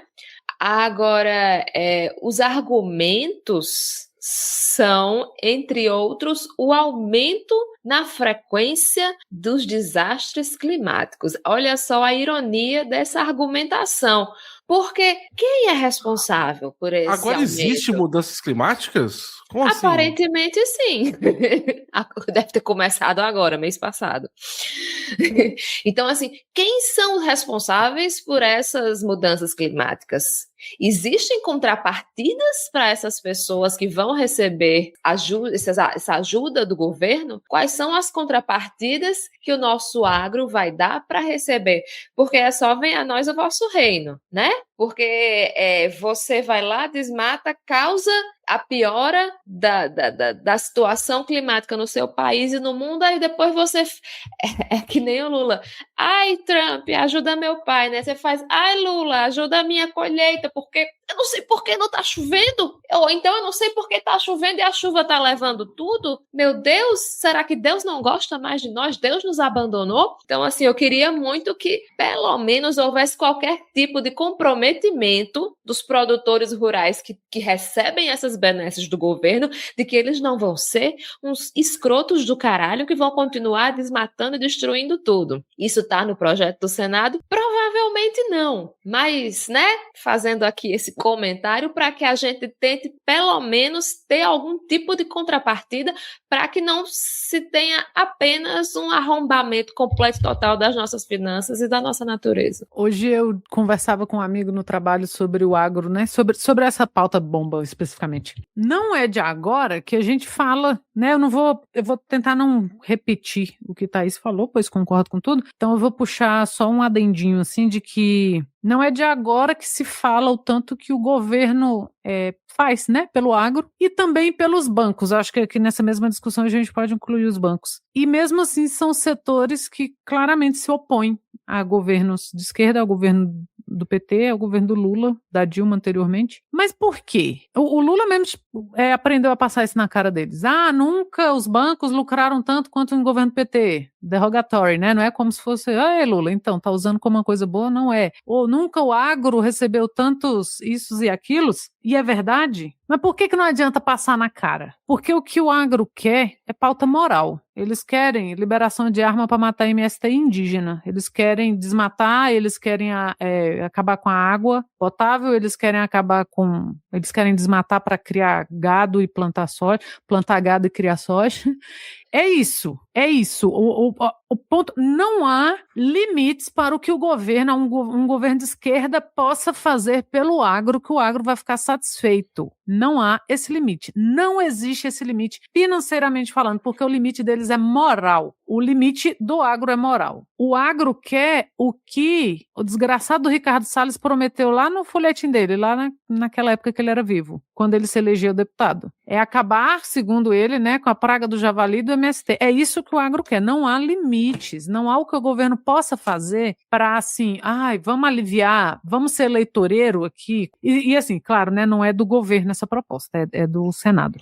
É o Alcolumbre de gracinha. Mas, assim, não tem por que cair nessa, porque não há limite. O que o agro quer é liberdade para destruir, e aí a gente entra em todas essas questões. É destruir, a gente está falando de movimento social, a gente está falando de pessoas, a gente está falando de populações nativas, a gente está falando de natureza, a gente está falando de qualquer coisa. O agro quer liberdade para destruir. O limite do agro é imoral, né? Não é financeiro. Você pode dar o que for. Quando chegar na eleição, eles vão apertar qualquer número menos o 13. Então não é um setor negociável eleitoralmente falando ou socialmente falando. Não é. Porque o limite deles é esse. Eles querem isso. Então o governo pode chuchar o dinheiro que for, passar na cara o tanto que for, é plano safra, eles não querem saber. Pode investir na infraestrutura de transporte o máximo que for para que a gente consiga desaguar toda a produção do agro e vender, que é o que o Rodrigo falou acertadamente. É um investimento público para fins privados. O que a gente vende de commodity, a gente está bem atrás no mundo, né? Eu falei anteriormente, falamos que a gente está no futuro, nesse caso a gente não está tão no futuro assim, não. Nossas commodities são essas, né? É soja, é carne, não é lá, é minério bruto. A gente não exporta tecnologia, cérebro, não, a gente tá ali no chão de fábrica ainda. E é isso que se quer do Brasil, o próprio setor, é isso que o setor quer. E vou aproveitar aqui para lembrar também que o soft power do agronegócio é a música sertaneja. Vocês parem de gracinha aí, de achar engraçadinho ou achar massa ouvir música sertaneja. É o soft power do agronegócio.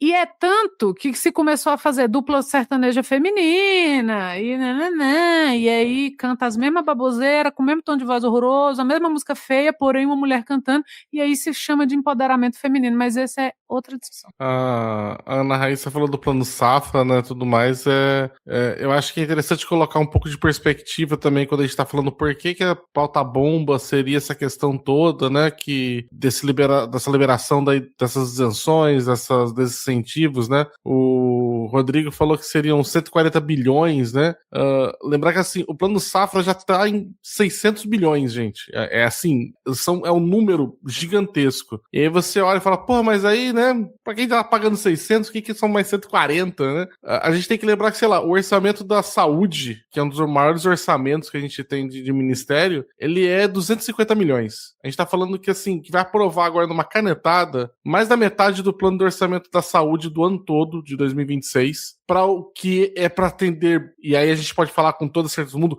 100% da população brasileira, né? Porque de alguma forma você é impactado por alguma ação do Ministério da Saúde, seja hospital, seja vacinação, seja vigilância sanitária, seja o que for, entendeu? Anvisa, remédio, de algum jeito você vai ser, né? Então, e a gente tá colocando mais da metade disso só para uma parte da população, que é o pessoal que ganha dinheiro com o agronegócio, né? A gente não tá nem falando que, mas o agro todo mundo se beneficia, todo mundo come. Mas dinheiro não vai para todo mundo, vai para quem tá produzindo. Então, assim, cara, quando você coloca numa perspectiva que você tem 250 bilhões para saúde e você quer dar um perdão de dívida, um incentivo a mais para alguém ali numa canetada de 140 bilhões, você começa a entender o buraco que a gente está falando de o quanto que está dando de rombo, né? Vai, sabe, ver aí o que foi tentar liberar um pouco mais de dinheiro para fazer compra de vacina, que o pessoal olhava e falava assim, não, a gente não pode arriscar colocar aí alguns bilhões numa vacina que não pode nem vir, mas a gente pode dar 140 pro agro como se fosse um trocar de pinga. Então, eu acho que é bom a gente também pensar um pouco, colocar alguns números em perspectiva, que a gente começa a perder um pouco, acho que de referencial daí com isso. Acho que dá até para ser específico com relação a isso. A gente sempre fala aqui que o agro não alimenta o Brasil, né? E eu não sei até que ponto isso é didático quando a gente usa termos como agricultura familiar. Nada, o agro, os grandes latifundiários do Brasil, nada que eles produzem você come. Não são eles que, quando você vai no seu supermercado e você vai comprar o seu tomate, não veio do grande agropecuarista. A sua batata não veio, a alface não veio de lá, a banana que você está comendo não veio de lá. Não. Eles estão exportando. Eles estão fazendo ração para bicho, para continuar exportando carne. E aí, quando eles não conseguem exportar, eles estocam, eles preferem deixar estragado que vender para o mercado interno. Ah, vai paralisar agora a exportação de carne para a Europa, a não ser que a gente consiga fazer a Europa aceitar. Se eles resolvessem vender para o mercado interno, além de você fazer uma pressão no mercado internacional, mercado estrangeiro, você ainda baratearia o custo das coisas. Tudo que está caro no seu supermercado é, em grande medida, culpa do agronegócio. Então, não, eles não alimentam.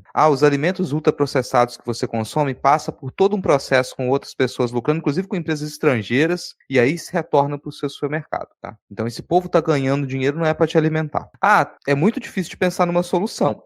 Embora a gente conheça a solução. A gente conheça muito bem a solução, né? Apropriação. A gente tem que estatizar, acabou esse negócio. Você não dá conta de manter o seu negócio? Fecha. Você não está tendo lucro na sua empresa, tu não consegue manter a sua empresa, você está precisando pedir dinheiro o tempo todo para poder custear suas dívidas? Fecha. Você não é um bom empresário. Então você, agropecuarista que está precisando, você não é um bom agropecuarista. Além de ter causado a crise climática, você não consegue manter o seu negócio. Vende a fazenda para o governo. Pronto. E olha que ia sair mais barato do que a gente ficar todo ano renegociando dívida e resolve boa parte do problema, porque pelo menos a gente ainda ia ter esse dinheiro do agro voltando das exportações para os cofres públicos. Porque além desse dinheiro não voltar para os cofres públicos, você hoje em dia, quando você fala de agro, você está falando de sonegação de impostos, você está falando de lavagem de dinheiro, você está falando de apoio ao narcotráfico, você está falando do tráfico de armas, você está falando de grilagem de terras, você está falando de invasão de terra indígena, você está falando de invasão. Não tem nenhum tópico que envolva o agronegócio no Brasil que não inclua crimes. E crimes graves. Não tem.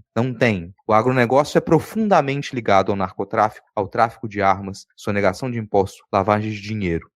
Não tem, assim, cara. E eles já se entranharam na vida do brasileiro em aspectos que a gente, como a Ana Raíssa falou, às vezes a gente até esquece. Então é o nosso dinheiro que está indo lá para poder pagar jabá para colocar artista do agropop nas playlists do Spotify. Porque elas não vão para lá porque as pessoas estão ouvindo. É porque pegaram esse dinheiro do seu imposto e pagaram para colocar esse troço lá. E aí parece que aquele artista do nada começou a ser ouvido em todos os lugares. Não começou, pagou para colocar no top 10.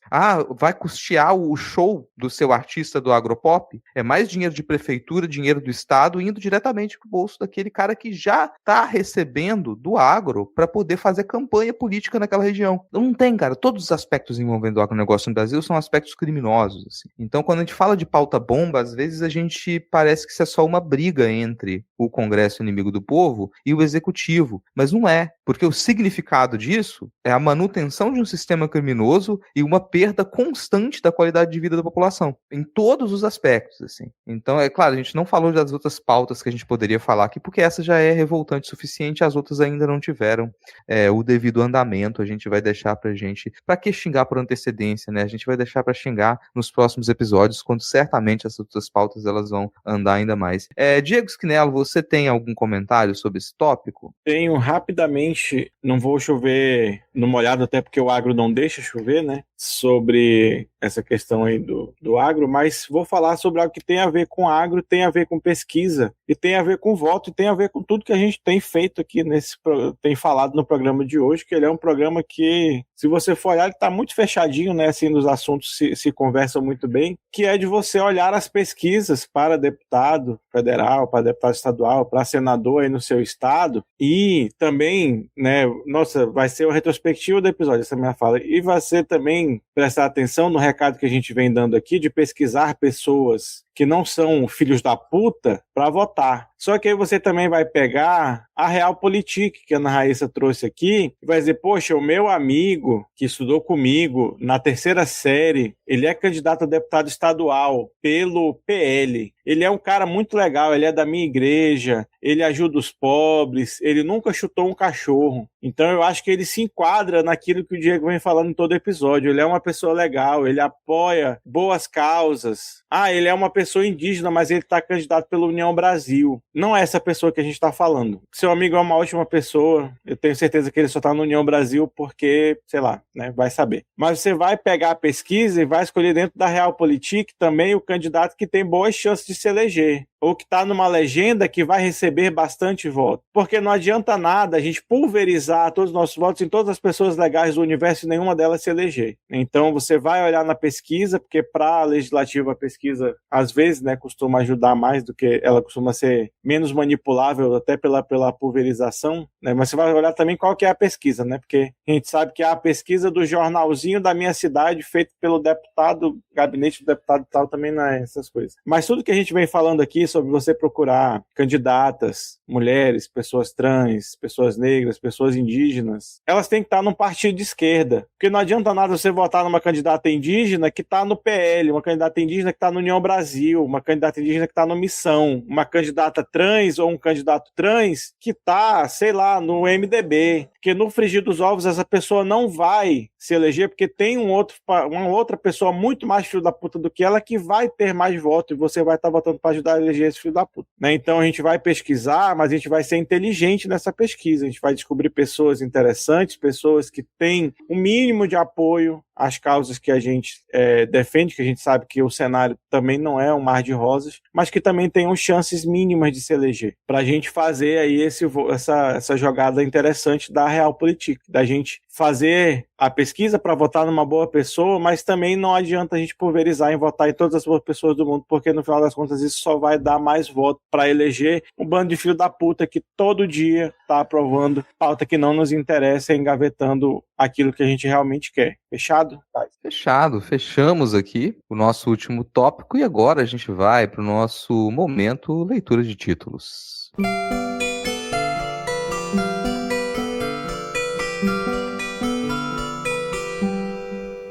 Ato em Curitiba reúne milhares em defesa do mandato de Renato Freitas. É um dos homens que mais sofre nesse Brasil, né? Ele só quer terminar um mandato no Paraná e não deixa. Ao contrário de todos os presidentes do Peru. Ou os governadores do Rio de Janeiro. Projeto de lei propõe que devedores de pensão alimentícia sejam proibidos de entrar em estádio de futebol e eventos esportivos. E aí eu quero parabenizar o Palmeiras, que, né, mal teve uma mulher presidente e já prendeu aí mais de 35 devedores de pensão. Tivemos aquele partido que não merece ser mencionado reclamando, dizendo que era uma perseguição ao trabalhador, né? Mas, assim, deve ser um partido que não deve ter muita mulher, porque deve ser muito mais importante você ir para um jogo de futebol do que você alimentar o seu filho, né? Quem sou eu? Sou uma mãe, mas eu não entendo nada sobre isso. Então, assim, claramente um jogo de futebol é muito mais importante. Mas, assim, piadas à parte, quem não conhece uma história de uma mãe que cansou, que desistiu de ir atrás dos direitos do seu filho, né? Porque o pai não paga a pensão de jeito nenhum. Eu acho, assim, que o que for feito para aliviar e para facilitar é justo, é válido, né? O abandono parental, o pessoal, né, fala muito sobre família, preocupação com a família. Então, assim, abandono parental, a sobrecarga que as mulheres têm. Então, assim, se você parar para pensar, essa é uma medida muito sutil, né? Muito simples para se chegar a um objetivo que eu acho que é nobre. Vai, Sâmia, por favor, proíba o homem. Parada LGBT+, chegou a reunir 36 mil pessoas nesse domingo em São Paulo. Mostra o levantamento da USP. E o patrocínio foi uma caixa de fósforo e 2 Big Big e um vale transporte. Porque absolutamente todas as empresas retiraram seu patrocínio da maior parada LGBT da América Latina. Eu quero falar que tá diminuindo, ano a ano, tá diminuindo os patrocínios. Esse foi o ano com menor quantidade de patrocínio na parada. Casal confunde símbolo de quadrilha junina com estrela do PT e causa tumulto em shopping de Sobral. Cara, mas esse povo é muito cringe, cara. Puta que pariu, velho. Ou esse é um daqueles casos que a gente fala aqui que você tem que constranger seu parente pra sempre. Você tem que ficar o resto da vida na cabeça do seu tio. E o senhor que atacou uma pessoa no shopping porque tava com a camiseta de festa junina? O resto da vida. Eu vi o vídeo e eu senti a dor física de vergonha, sabe? Nossa, assim, ó, o dedo do pé da gente faz assim, ó, de vergonha. vergonha. Por que, cara? Por quê? Isso é no nível daquela mulher. Chegar no ouvido da pessoa, cara, diariamente e gritar: olha o PT! É mentira! Nossa, cara, isso vai entrar no hall de xingamentos, daí. Seu pai que confundiu o estrela do PT na festa junina e brigou no shopping, sabe? Tem que ser uma coisa assim.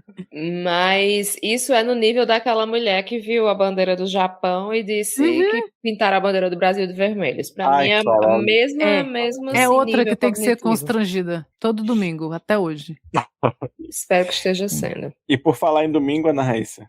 Domingo também é dia de cuidar da saúde. Já fez seu exercício hoje? E é o que? Um link do Instagram dele, presidente Lucas, fazendo exercício, mostrando seus músculos, seus brações, seus pernões e convencendo a gente a fazer o que Thaís Kisuke faz, que é dar check-in no Gym Rats absolutamente todos os dias. Eu achei que você ia falar do Rodrigo correndo na praia, mas tudo bem. Não, isso é fake news, isso aí não conta não. Não tá no Gym Rats, não conta como um exercício. Já fiz os meus 10 quilômetros hoje. Não tá no Gym Rats, não é exercício. Você não tirou foto? Claro que não botou. Pior que tem. Tem um projeto de uma galera que... isso me irrita um pouquinho. Não, eu não tô preparada pra Rodrigo tirando foto de corredor, não. Se você for começar com essa história, eu vou sair. Não, eu não tiro foto. É que tem uma galera, uns fotógrafos profissionais, que eles tiram foto aqui no calçadão de Camburi, né? E aí a parada começou pequena e tal, e eles postavam no Instagram deles. Agora já tem uns 10 fotógrafos dessa galera espalhados nos pontos do calçadão ali, porque eles fizeram um site com um aplicativo de reconhecimento facial e eles cobram, sei lá, 100 e não sei quantos reais por uma foto que eles tiraram de você. Então fica tudo lá e você entra, faz o seu reconhecimento facial e mostra supostamente as fotos que tem você lá, né? E se você quiser a foto sem aquele monte de marca d'água em alta qualidade, você tem que despender esses dinheiros, R$100 né? cada foto. Não, R$100, 100 e tantos reais, deve estar perto de R$200 uma foto em alta qualidade. Se isso não for motivo suficiente para acabar o esporte, eu não sei o que mais é. Olha, eu vou guardar para um sem pauta o meu ranço com essa vivência do corredor. Aqui no parque, no Sara Kubitschek também tem. Às vezes você tá lá de bobeira e de repente tiraram fotos suas e está no site e você tem que pagar. Nossa, tá uma febre disso mesmo. Aqui também tem. Daqui a pouco você vai ter que pagar pro cara não publicar, porque você não quer, né? Vai ser uma história meio de refém, o próximo passo né? é esse. Do microclima à alimentação, 2 pontos. Pesquisa da USP aponta benefícios das plantas comestíveis nas cidades. Cadê Vitor Souza para eu dizer na sua cara? Ele falar que é contra, depois de ser contra as árvores frutíferas, será que Vitor Souza é contra plantas comestíveis? Mas Diego, complementa aí. Não, Diego, complementa, porque senão daqui a pouco as pessoas saem por aí pegando qualquer planta na rua e falando, é planta da cidade, Diego, vou comer. É sua agora. Todas as plantas são comestíveis, algumas apenas uma. Vá lá no site do Instituto Plantarum e compre o livro Punk no Brasil, do professor Valdeli Knupp, aí você vai saber absolutamente todos os matinhos de calçada que você pode comer e fazer deliciosas receitas. Mas é punk com A, viu? P-A-N-C. P-A-N-C. Tem o canal dele no YouTube também, que ele tem como você reconhece a planta e ainda tem receita. É muito bom. Mas aí qualquer coisa, se não tiver o livro, tem um monte de aplicativo aí que você tira a foto e reconhece. Já facilita, né? Para você não fazer que nem aquele boy lá da América Selvagem, né? Que confundiu as plantinhas do ônibus. E comeu o que não devia. É bom, né? O cara saiu pra viver na natureza e na primeira guariroba o cara teve oh, meu Deus, o dom. Vocês lembram do programa Mil e Uma Formas de Morrer? Não. Vocês lembram desse programa? Era um programa desse estadunidense e tal, e cada episódio mostrava ali umas 3, 4 formas esquisitas pelas quais as pessoas morreram. E teve uma que me marcou bastante, que era uma mulher que ela, todos os dias de manhã, ela ia e cortava um pouco da grama dela e fazia uma batida no liquidificador e tomava aquela batida de grama. E aí um dia ela morreu. Por que ela morreu? Porque ela não se atentou que o vizinho dela usava agrotóxico no gramado dele e vinha pra grama dela. E aí ela morreu envenenada pelo agrotóxico dele. Dumb ways to die, so many dumb ways to die. Tá vendo? Os Estados Unidos é um país tão ridículo que pra pessoa morrer por intoxicação de agrotóxico, ela tem que ir todo dia tirar grama. A gente no Brasil só precisa, sei lá, viver. A gente tá muito no futuro. Porra, aqui é tecnologia, caralho. E por falar em saúde, o Ministério da Saúde suspende vacina contra a dengue do Butantan. Acontece, né? É a vida. Aí eu vi uma matéria. O que fazer se você tomou a vacina da dengue do Butantan? Aí eu fiz um resumo lá no Buscar que eu faço aqui. Tá se sentindo mal, vai ao médico, não tá, tudo bem. Não, e não é como se essa vacina do Butantan tivesse já liberada para muita gente, né? Foi só um primeiro grupo de profissionais, então... E é assim que funciona, né? A liberação vai indo por grupos cada vez maiores até para identificar esse tipo de coisa. A ciência funciona assim, e ainda assim é uma forma muito mais responsável do que a desquerida lá queria, né? Sem fazer grupo de controle. Olha aqui, ou estou imunidade fazendo de rebanho, né? Falar, a ciência tem seus métodos. Mas toda vez que fala, vacina tal, não tá podendo tomar, a única tristeza que me dá é que eu não tomei. Mas foda-se, eu tava protegido. O que é uma coceira no cu? Não sei se esse é um dos efeitos colaterais da vacina. Foi só um. Eu já ia perguntar se era. Prurido. Aliás, que palavra horrorosa, né? É uma palavra horrível. É uma das palavras mais feias da língua portuguesa. Condiz com a realidade, né? Com o que ela simboliza. Nossa, é a palavra que te traz a imagem. Ai, que desgraça. Que inferno. Olha, como já diria um amigo meu, que língua chifrinha, né? O português, que palavra horrorosa. Qual palavra? Coceira? Prurido. Tá, prurido. Datena encerra contrato com o EBC para se candidatar às eleições, diz a empresa. Assim ele procede com a atualização do valor dos contratos dele. Não, ele claramente faz as candidaturas, obviamente. Não gostou da troca que ele fez, né? Ele tá querendo voltar pra banda. Acho que não gostou do salário, não sei o que foi. Mas e aí tá vindo com essa conversinha, né? Vamos ver o que ele vai conseguir. Mas, ele vai por favor, o aumento do contrato dele, que é o que ele faz. Na né? EBC, tu acha que a EBC vai cair nessa de Ou ele vai não conseguir sei. que a Band salve a nossa paciência e ofereça um contrato. Cara, tem dado certo essa estratégia nos últimos, sei lá quantos anos, né? Eu acho que... Na Band, vamos ver agora. Eu só sei que se ele resolver manter essa decisão, por favor, deixem todas as cadeiras ao redor dele despregadas do chão. Sim. Para quem não é servidor público, não tem muito convívio, o servidor público que se candidata a alguma eleição, ele normalmente tem o tempo de campanha ele tem de folga, né, para fazer a campanha. Então, muitas repartições têm servidores que se candidatam em todas as eleições para pegar essa folga eleitoral. É algo Olha que só, eu nunca pensei nisso. Sei lá, tem algumas figuras emblemáticas de Mas partido é uma pequeno. licença remunerada? Rodrigo Bassa pensando em se candidatar nas próximas eleições. Que eu saiba, porque eu tinha um amigo meu eu tenho um amigo meu que concorre, mas que eu saiba era uma licença não remunerada do trabalho. Pois é, Até onde ele te contou. Talvez até, eu não vou te precisar agora se é verdade ou não. Eu sei que a pessoa tem direito a essa licença e ela não perde o emprego. Então, dependendo do tamanho do partido, às vezes a verba que o partido te dá compensa. Alguma coisa nesse sentido. Uhum. Mas eu ia dizer que o Datena não é servidor público, mas ele é a versão setor privado disso, né? Toda eleição ele, vou tirar uma folga aqui para me candidatar e depois volta recebendo mais. Rapaz, Rodrigo... Nossa, Diego, você abriu uma possibilidade agora para mim muito forte. Para vereador, vote. Estragos fudidos revogam ingressos da Copa de torcedores do Irã, diz Federação de Futebol do país. Olha, essa Copa, eu não vou ser aquela pessoa chata que diz, ai, não assistam a Copa, mas assim, nossa, que broxante essa Copa nos Estados Unidos e no Canadá, viu? Pelo amor de Deus. Se fosse só o México, eu ainda dava alguma moral. A Copa do México tá maravilhosa, pô. O México tá lá, mariachi, a menina pegando um revólver do cinto do mariachi e mostrando pra câmera. Aí os Estados Unidos, racismo, e o Cana, tá. Meu Deus do céu. Deu até um delay de 1 segundo no meu cérebro pra entender que ele realmente faz estranho. Não foi mesmo. Ai, que maravilha, cara. Mas, ó, cara, não, vê a próxima notícia já, né, Raíssa? Impedido de entrar nos Estados Unidos, árbitro retorna à Somália e é recebido como herói. É um herói mesmo, um cara que é proibido de entrar nos Estados Unidos. A melhor coisa que aconteceu na vida dele. Estádio lotado com ele lá. E eu também já soube. Porque, assim, os Estados Unidos não deixou e a FIFA disse, ai, sinto muito, amigo, fica pra próxima, né? Não fizeram absolutamente nada pra ajudar.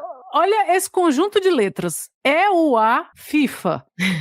Se saísse alguma coisa que presta daí, eu ia me surpreender, né? Pois é. Aí o Canadá se prontificou a recebê-lo, porque é isso, deveria ter sido o mínimo que a FIFA devia ter feito. Mas enfim, não vou esperar nada desse povo. Mas aí eu soube que o Canadá disse, amigo, você pode vir pra cá. E aí eu não sei o que aconteceu depois disso. Mas, cara, tudo que o Rodrigo falou sobre o agronegócio ainda agora se aplica à FIFA. É uma organização criminosa dos pés à cabeça. O que deve estar sendo lavagem de dinheiro nessa Copa agora é brincadeira. Mas, ó, aqui tem notícia, Basso. Os 3 meses entre o registro da candidatura e a realização do pleito são pagos. Só não é pago o período anterior à convenção partidária. Olha a carinha de felicidade. Para quem é regido pela 8.112. Quem é estadual municipal tem que ver a lei orgânica de cada... O olhinho brilhando. 8.112 de 91, né? Sim. O nosso estatuto. Olha só. Um mundo de possibilidades se abriu. Mas ó, por falar em Rodrigos... Rodrigo Paz descarta a renúncia e promulga a lei que regulamenta estado de exceção na Bolívia. Um pouco pacífico da parte dele. É verdade, né? Esse nome não condiz. Eu acho interessante ele fazer uma lei para regularizar o estado de exceção. Ele é um rapaz sério. Sim, né? Como é que pode não significar nada? Assim, as palavras já... não significa mais... O estado de exceção é justamente o estado que não está aplicado, né? O estado democrático de direito. Que e aí foi uma lei que foi regulamentada. De direito, abraça o estado de exceção. É assim, a folha de papel aceita qualquer coisa mesmo. Mas assim, a Bolívia não é o Peru, lá tá tendo guerra civil pra caralho, tá tendo luta, tá tendo a porra toda, então pode escrever em papel aí que o povo vai escrever. O Diego tirou as palavras da minha boca, assim, porque eu falei, se fosse um outro país, que não a Bolívia, a gente já apontaria e fala, olha, você regulamentar o estado de exceção também é conhecido como golpe. É uma outra palavra que a gente usa para isso, assim, mas se a gente quiser descrever do modo mais técnico o que é um golpe, é a regulamentação de um estado de exceção. É isso.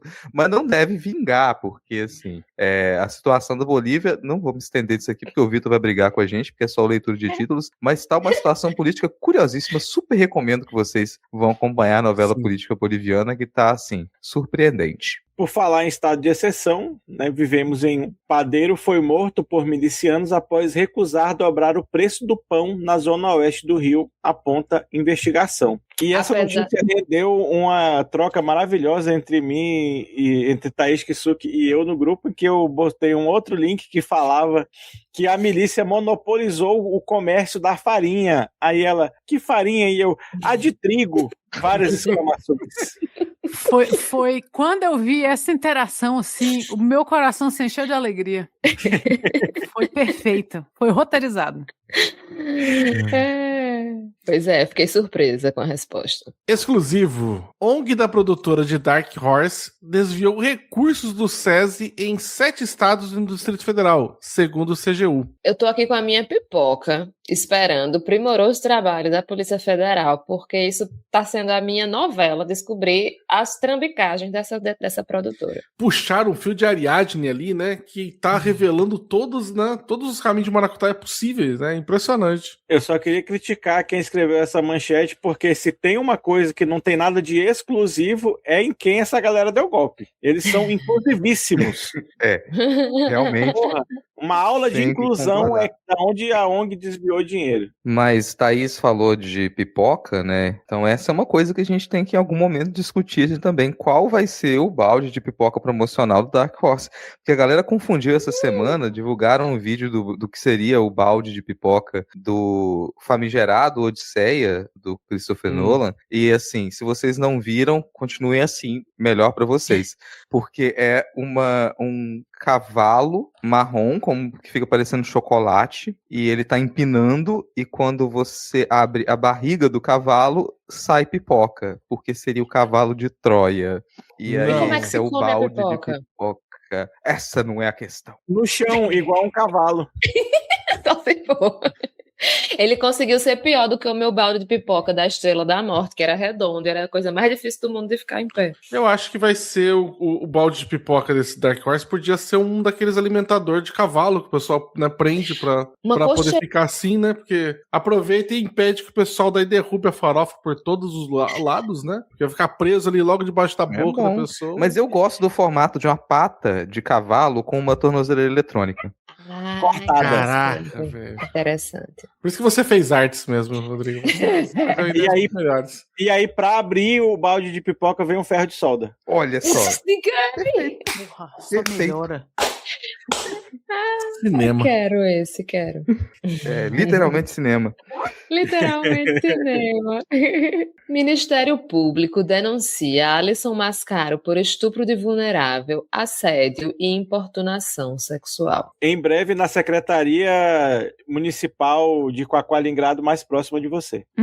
Infelizmente, verdade. Nossa, olha, ainda bem que não ficou por menos essa história do Alisson, viu? Sim. Entre aspas simples, gap educacional levou o governo Lula a bloquear Cauchy. Cauchy? Não sei. Kelshi, a firma brasileira que fundou a empresa. Aqui não, bonitona. Aqui não. Vem não. Sim, exatamente, foi um gap educacional. A gente não é burro. Eu não teria escrito melhor. É isso. Por mim, tá comentado esse título. É isso, terminamos o momento leitura de títulos e agora a gente vai para as cartinhas da Xuxa.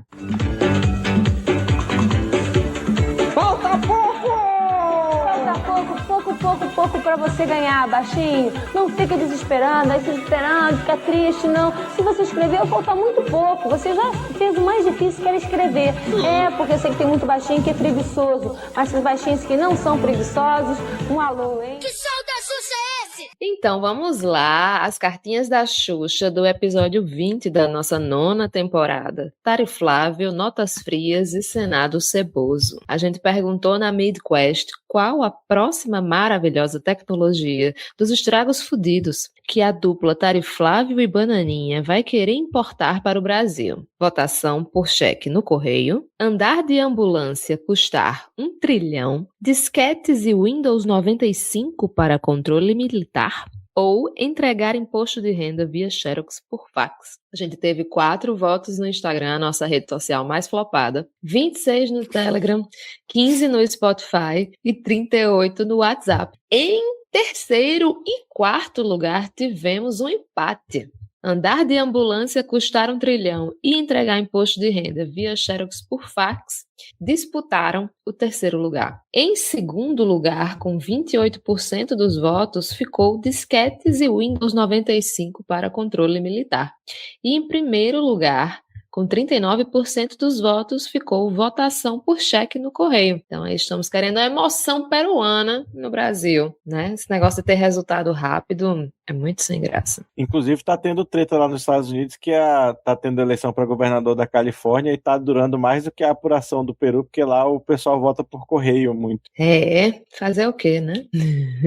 Então, eu vou aqui começar com o comentário da Michelle Ellen no Instagram. O único comentário do Instagram E a Michelle disse que foi só porque percebeu que não havia nenhum comentário e que eu fico triste com uma coisa dessas. Muito obrigada, Michelle. Você é uma grande amiga e uma ouvinte muito querida. No Blue Sky, o VG Souza, que não é o Vitor, falou que um monte de partes do episódio mereciam estar sendo recebidas pelos tios do Zap dele, nos stories. Inclusive, eu faço muito isso, né? Colocar as minhas coisas de política nos stories. E em destaque, as falas de Ana Raíssa sobre o Senado, a minha sobre o Rick Azevedo e do Diego sobre nem todo identitário. A Hétera Suave disse que se tem uma coisa que sair do país mostrou a ela é o quanto nós somos evoluídos tecnologicamente. E é por isso que a gente domina a internet. Fora nosso soft power, que é o jeitinho. O povo fora do Brasil trava fácil diante de qualquer intempérie. Ainda no Blue Sky, o Bruno FPT disse que Ana Raíssa que o perdoe, mas ele viu fotos do X-bolo e ele amassava. Morango do Amor não me pegou, mas esse parece bonzão. Inclusive, queremos sua opinião sobre o X-bolo, Rodrigo, já que você não estava aqui no episódio passado para falar a respeito. Eu sou contra. Eu sou contra, assim. Não tem o menor cabimento. Eu acho um absurdo essa coisa de fazer uma comida parecer com outra comida. Uma comida parece com aquela que ela é. Você começar a fazer uma comida parecer... Eu detesto isso. Tipo, eu vou pegar essa lâmpada, ela é um bolo. Eu vou pegar esse mouse, ele é um bolo. Vou pegar essa garrafa, ele é um bolo. Acabar com isso, assim, cara. E eu continuo um ferrenho inimigo da trend. Qualquer coisa que for trend, eu sou contra. Não dá. Não dá, nada de bom vem dali. E eu vou fazer a denúncia aqui, hein? Que Diego e Vitor são a favor do X-bolo. Então temos 2 Vitor nessa história, um Diego, Rodrigo e eu na resistência, e Thaís não se manifestou, viu? Thaís Não, só kikiki, só nada risos. disso. Então Episódio fale, passado, seja clara. Escute o episódio passado, porque eu já me pronunciei a esse respeito. Inclusive, eu lhe apoiei, você está aqui me caluniando. Então Tá. eu retiro a calúnia neste momento. Porque não é possível. Eu quero dizer que eu não sou a favor. Eu só quero dizer que se passasse um na minha frente, era dentro, pô. São coisas diferentes.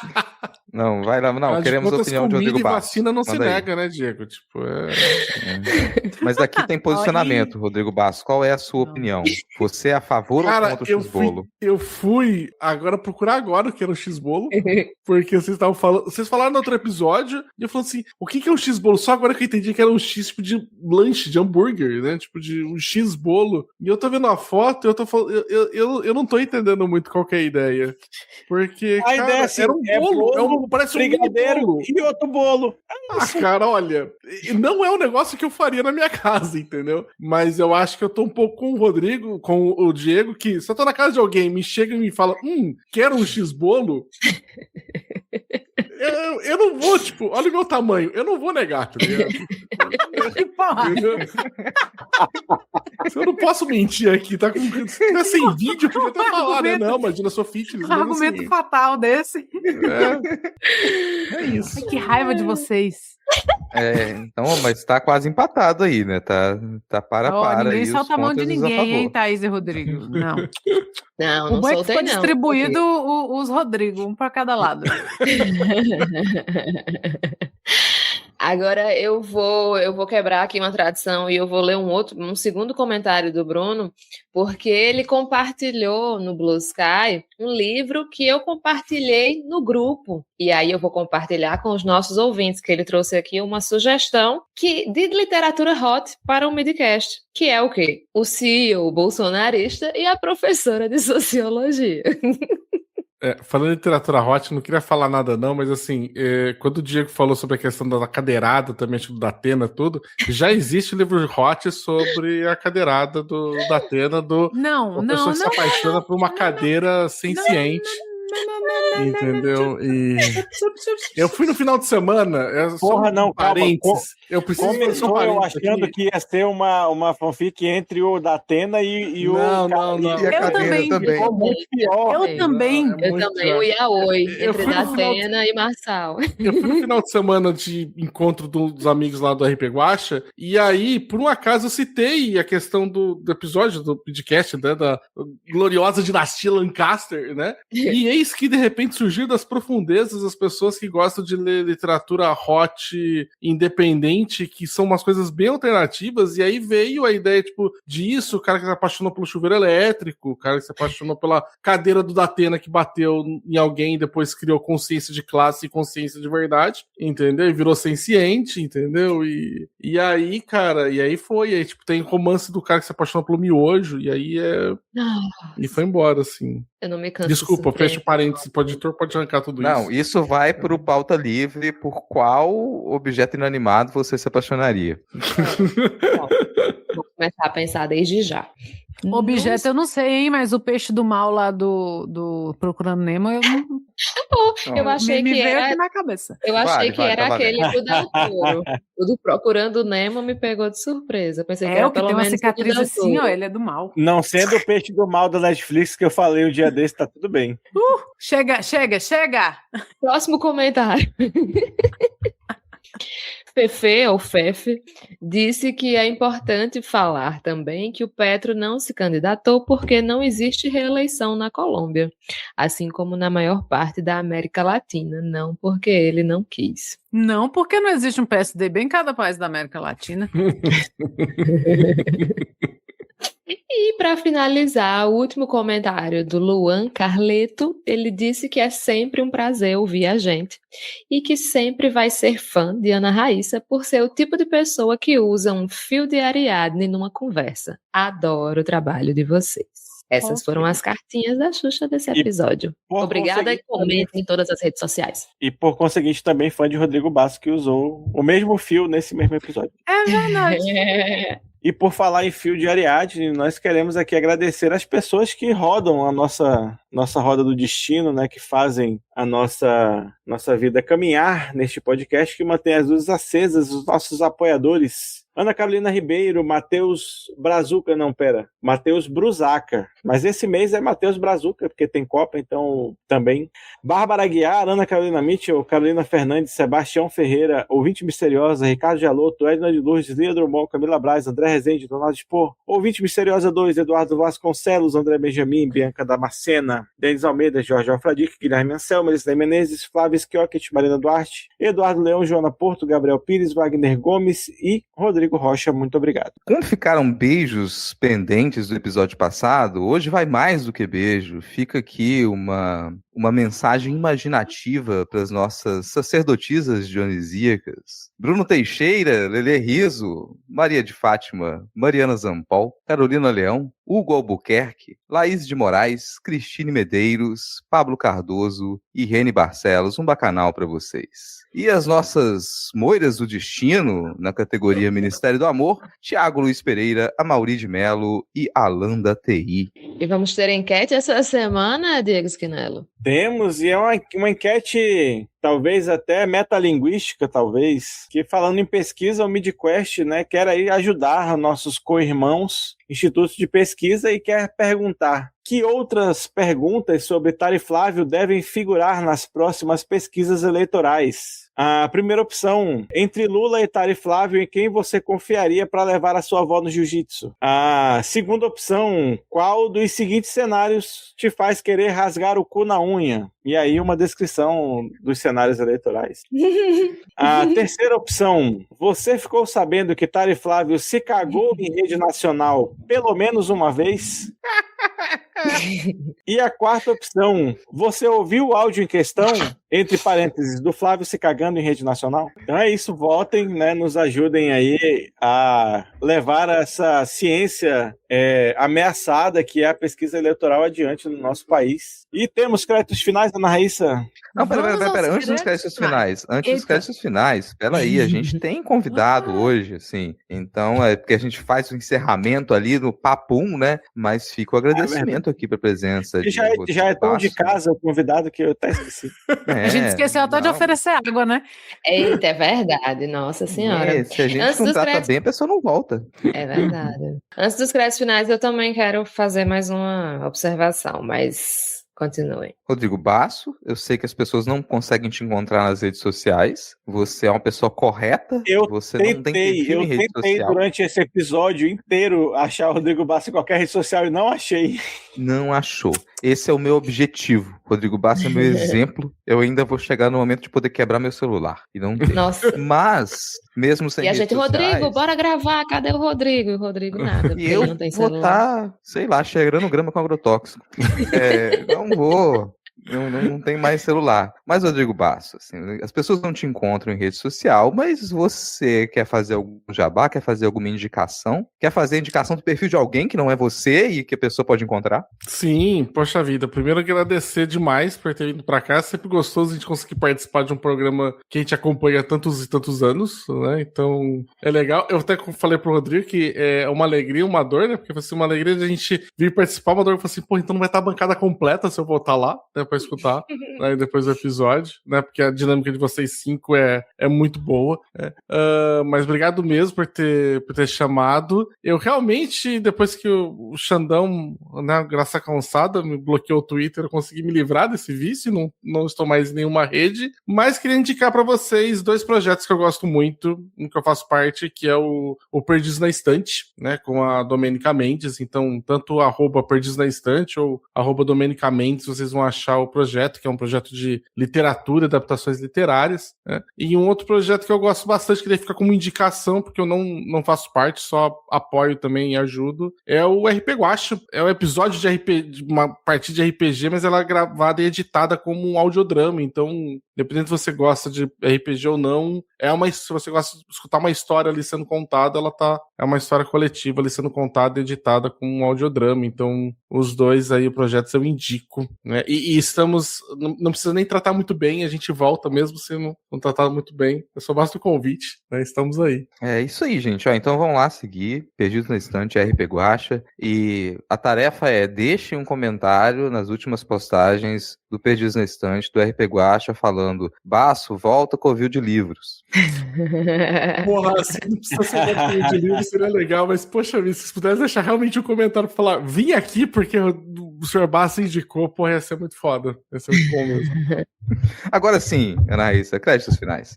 Peraí, Não, tá aí. rapidinho. Não, tá aí, esqueci. Vamos lá. Créditos finais, tá aí. Não é crédito. É porque no episódio passado eu pedi para vocês indicarem um bar pra gente se encontrar no Rio de Janeiro. Eu não tive um comentário indicando o bar. Eu sou da Paraíba, eu vou escolher esse bar, não vai caber ninguém e vocês vão reclamar depois. Era só isso. Vocês se liguem, senão a gente vai numa coisa. Vocês vão ter que procurar a gente pelo Rio de Janeiro. Perdão. 22 de agosto estaremos no Rio de Janeiro. Pior, aonde se não sabemos porque vocês não ajudaram. Se não indicarem um bar, a gente vai ver qual é a última coluna do Careca do Metrópolis. E aí a gente vai ver com o que é que tá rolando no Rio de Janeiro. Eu quero ver vocês comparecerem Aonde lá. tem suruba? Aonde está tendo suruba? E este episódio usou fontes de ONPE, G1, Agência Brasil, Canal Meio, Alma Preta, Revista Afirmativa, O Globo, Correio Brasiliense, CNN, UOL, Folha de São Paulo e Intercept Brasil. Este podcast foi apresentado por Rodrigo Hipólito, Rodrigo Basso, Rodrigo Esquinelo, Thaís Kisuki e Ana Raíssa. A edição será de Rodrigo Souza. As nossas redes sociais são midcast.com.br lá no Blue Sky, Podcast Mid lá no Instagram, flopadérrimos, podcastmid@gmail.com lá na grandiosa rede do Pix e estamos também no TikTok. Inclusive, Pix que o Lula publicou foto esses dias, né, com o cartaz defendendo o Pix no Blue Sky e a rede veio abaixo porque pela primeira vez, eu não sei se foi pela primeira vez, mas teve out na foto do presidente. Que bom, espero que todas as próximas tenham. Um out maravilhoso que dizia assim: nessa foto você pode ver o meu presidente, Luiz Inácio Lula da Silva, o meu vice-presidente, Dr. Geraldo Alckmin, e 3 malucos aí que tava passando, a gente chamou pra tirar a foto. Nesse pique. E é nesse clima que a gente encerra o episódio, gente. Temos episódio, já estamos aqui com mais de 2h20 de gravação, 2h21 de gravação. Muito obrigado a presença, Diego, Rodrigo Basso, Thaís Kisuki, Ana Raíssa. E a gente volta semana que vem. Valeu, falou. Valeu. Olha a chuva, é mentira, é desconto pro ar.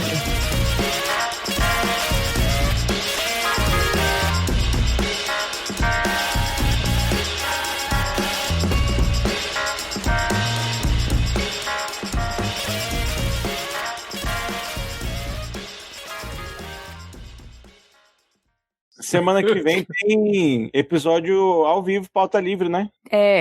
Isso eu aí. sei, hein? Aí, ó, quem ficou até o final vai ficar sabendo. Quem não ficou, só lá. Porque a gente despediu e a gente tá fazendo uma cena pós-crédito no podcast. Ao qual o falar que- MCU. Ó, nossa, tarará, só pra quem ficou, Tem hein? o TCU e o MCU.